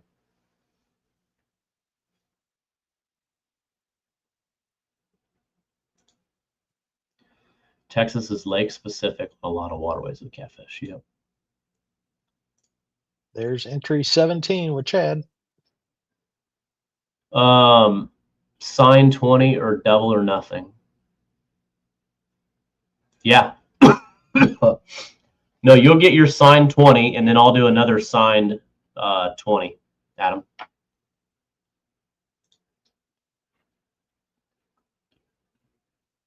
All right. So Cole. So yeah, so we're excited for Texas. Get signed up. It's going to be a fun event. There's a lot of stuff to do down there. Bring your families. We'll have a really, really good weigh-in. Make sure you go back and look at the pictures. You know, go to Twisted Cat Outdoors on Facebook. Look at the pictures. Look at the albums. You know, that's a really fun event. Wasn't it, Tom? It was better than I thought it was now that you pulled up the weights again. I just didn't remember the weights being that big. Yeah. But yeah, I enjoyed the area. I'll pull it up right now. It was really, yeah, it's really good. Yeah, so check out a few of these pictures. I just want to show you guys. I mean, it was a good weigh-in. Fun event. And you know I enjoy not having to drive anywhere. Yeah, so there was the night before, you had the Hooters and Mexican restaurant set up, doing some gift certificates and stuff. It's a really good setup. Yeah, a lot of people come out and hang out. There's a little Cutter over there. Top Dog. And then there's a win. Yes. Really good fish. That's first place fish right there. Yeah. Lakeview was there. And the hot seats, Smooth Move hot seats. So yeah, really, it was a really good weigh-in. Yeah, here they had the Hooters people brought over some chicken wings, and they were hot when they brought them over. They were hot. I remember yes. I burnt my mouth. My tongue was sore for a week. Yeah. Some more good fish. I mean, that's some good fish right there. There was a lot of good fish. There's Liz and I with a photo op. Look at the beard I had going, Tom.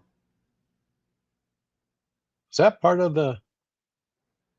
What did you do last year or the year before?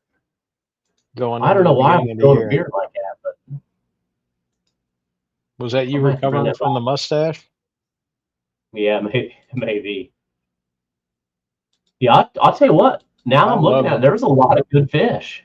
That team's jerseys, I love them. That was... Yeah, I think that's some awesome jerseys. So yeah, here's with this event, everybody gets a stick, and then you just turn your stick in when you get back, just to make sure everybody's good, or my dad will collect them in the weigh-in line. We ain't seen Big Cat Blair in a while. We're hoping he's okay. He's been MIA. I think he's scared. Yeah, MIA. Is Coy making a sad face? Isn't Does his he ever bottom lip smile? out? I don't know. Yeah, a lot. Man, I'll tell you what, there are some good fish. I'm excited to get back down there. Some really good fish.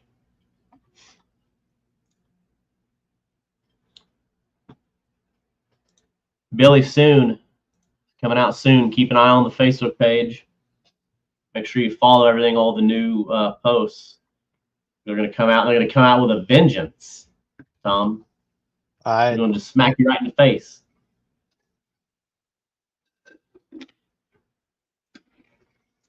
Blair only does channel cat tournaments. I don't pester Alex for the schedule, but he knows I'm waiting on it too.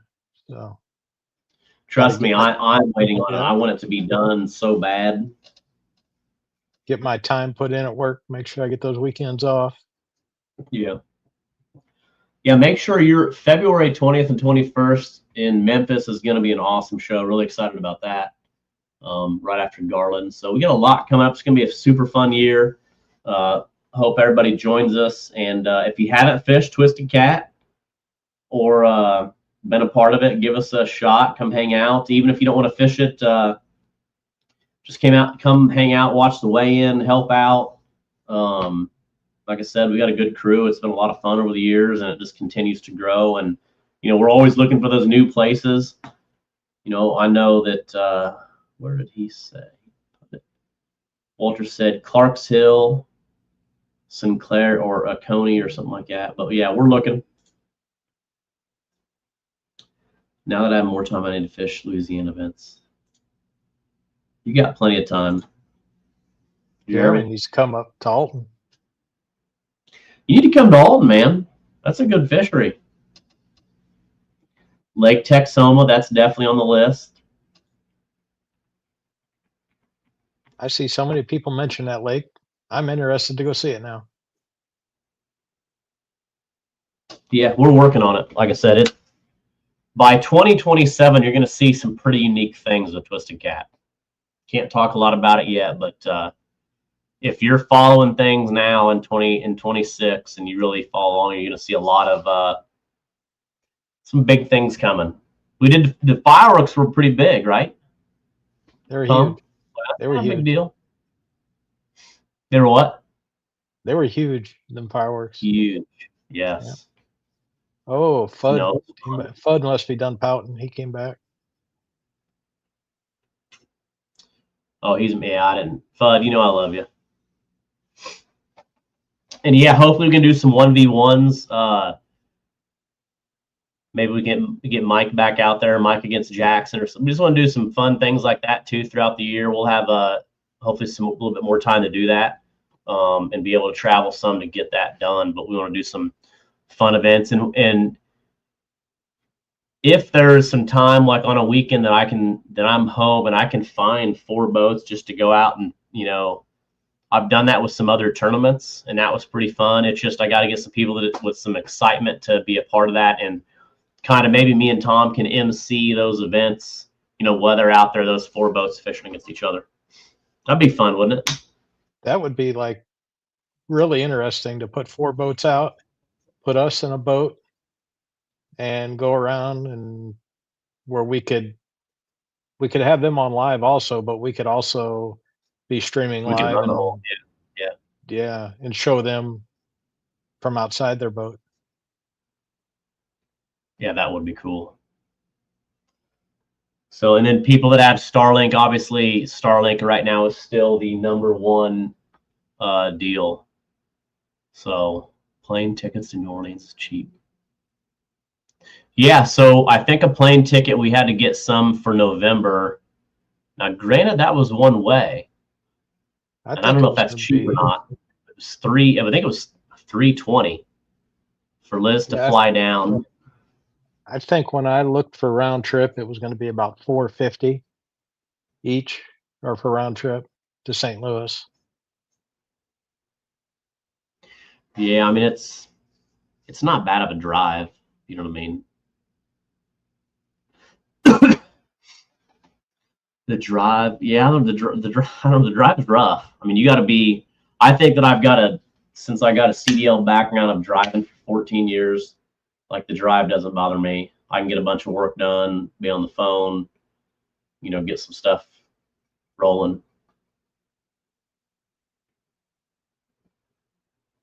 But yeah, no three. I mean, yeah, I don't know what's cheap, but yeah, 320 was a little pricey, but you get down there quick. Yeah. Well, like you, I mean, you got to drive 2.5 hours to St. Louis to get to an airport. I'm 30 minutes from the airport here, so that saves a little time. Yeah, I think the biggest thing for me, JR, is for me to fly down there, I got to drive almost close to 3 hours to St. Louis is really my closest. Well, yeah. Yeah. Now, Is New it the Orleans ain't bad. bridge? When you go from New Orleans to Venice, then yes, you better have your stuff together. And if I see a lot of these trailers at these tournaments, I love it when I always hear this, man, them trailers are junk. And then I go up to the wheels, and it looks like somebody took a side grinder and grinded around the entire wheel. They were just Actually, I cleaning the think curb off. Ishkar's trailer is one. I seen his at Vicksburg the first year I was down there. It got curbed so hard that I felt it in my chest with the boat on the trailer. How it didn't blow the tire or bend the axle, I don't know. Maybe it did. Spirit is it Spirit or Sprint? Spirit is a 50-50 chance you're flying. Yeah, if I lived in Chicago, that's a different animal. You can probably fly down there for nothing. Is Spirit fly out of St. Louis? They don't fly out. They might, if they don't fly out of St. Louis, they might fly out of across the river. I think in Belleville, Illinois, or something. Yeah. What I've learned, Tommy, you tell me what you think. After all the traveling I've done, driving a truck, and I don't know that any state has good roads. Some might have better than others, but I'll tell you what, there's I just not a lot of good roads. I will tell you the roads in Tennessee, or I'm sorry, yeah, Tennessee and Mississippi that I was on this past weekend were horrible. You couldn't drive in the right lane. It was so rough. I would almost say that Missouri has some of the best roads. I I hear a lot of people complaining about Missouri, but when as we're traveling, I'm finding out they're pretty good shape here. What is the highway that we took over to St. Joe? 36? Yeah. Yeah, which you said that was a little. No, you went across to Iowa, didn't you?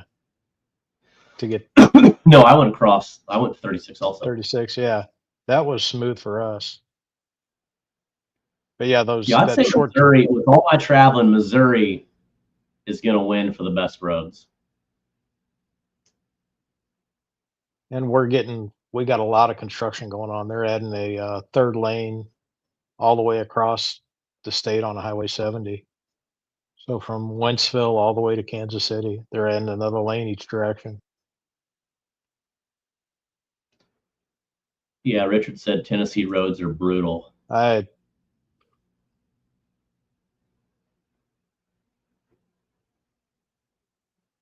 Yeah, Arkansas was rough too. Yeah, Arkansas is rough. I would say Missouri. If I don't know what people think on that, Missouri has got probably the best roads. I mean, and I traveled a lot. Yeah, Sean says, for what we pay in taxes and the fact that our vehicles have to be safety inspected, but our roads beat the crap out of them daily is ridiculous. I don't know if you're talking about Missouri, Sean, but I promise you, you guys got some good roads. Yeah, at least the highways. Thinking about it, yeah, I mean, I've done a lot of 2-lane driving in Missouri. I mean, it is pretty impressive, to be honest. Yeah, I agree with Wallace. They're making them purposely bad just to have them work again. Yeah, 36. There's nobody on it. It's a great way to get across the state and avoid 70.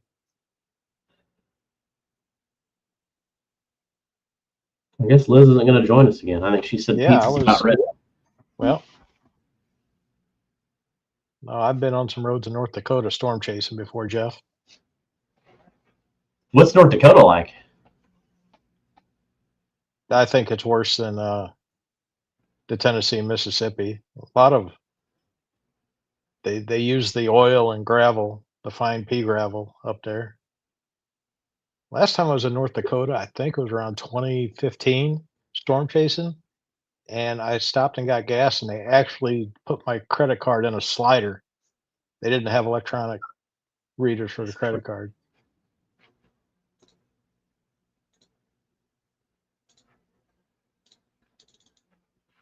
LA 90 from Lafayette to Morgan City. I feel like that's a pretty good road. I don't think we went up to Did you all go up to Lafayette? We didn't go that way. No, I have been that way. I know what you're talking about, Jeremy. Ask Liz about that. We were pulling a boat last year, the year before, from Lafayette to Morgan City, and we had to pull over to make sure the boat, didn't fall off the trailer. Like they had patched it, and it was just like, I mean, it was terrible. I mean, terrible. That's the worst road I've ever been on in my life. LA 90 from Lafayette to Morgan City is hands down a disaster. A disaster. I'll never take that again. Chris has been listening to my conversation about the Twisted Cat cargo plane. Load the truck and trailer and all of our cars on it. And one of these days, I'm just going to show up and MC. Probably not in my lifetime. Yeah. What do you think of that Pontchartrain, that I-10? It didn't bother me on it, but there was a school bus that must have had some bad shocks on it, and the video didn't save on my car. But I mean, this bus was just bouncing horrible when we came across there. Yeah, that is a cool. I've been on it when it's real foggy. Actually, coming home from the championship, it was foggy that next day that we drove home, or that night, or whatever that was. Oh, that was just recently when Liz and I went down there for Christmas when we left. It was really foggy. That was pretty wild. We don't even see the water, but it's cool. If you've not been to Louisiana, we've done the Venice, we've done the Norco, we've done the Morgan City. It's just so cool to be down there. The people, the food. Drive just like JR, driving that across I-10 is so, until you do it, it's interesting.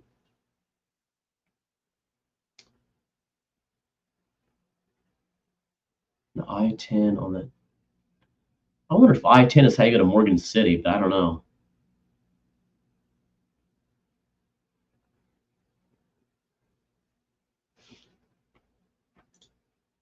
Yeah. Hey, maybe our kids will be able to fly to where they want to go. Maybe the boats will fly. Hey, listen, out of all of you complaining, I live the furthest away, so I have to drive like 14 hours to get down there. I gotta leave. I gotta drive an hour in Illinois, or an hour and a half in Illinois, just to get into Missouri.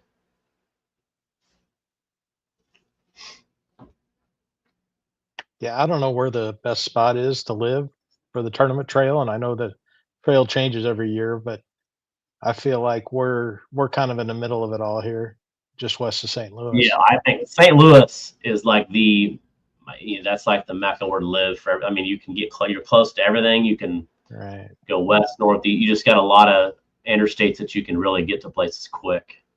That and Memphis.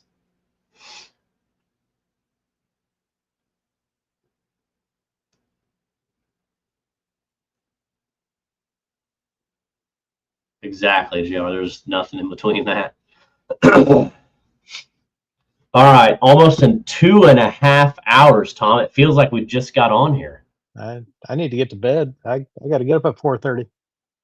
Yeah, Gary, I'll get with you this week with all the vendor info and get that dialed in. And make sure you follow the Twisted Cat Outdoors Fishing Expo Facebook page.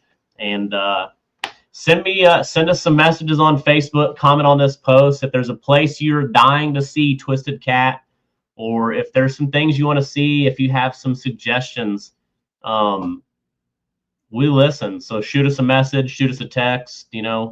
Tom's, let Tom know if there's something you see, or again, we just want to keep growing everything, and we appreciate everybody that watches our podcast, goes to our events, sponsors, and everything, and let's keep growing this thing. Thanks for watching. We will see you next Monday night. We're not sure who we're having on, but we'll be back on next Monday night. And keep up to date on the Facebook page as we keep pushing and get these events out to have an awesome 2026. Anything you got left to say, Tom? Leave them with some good advice, Tom. Drop them with something. Good advice. Always have chicken on the boat.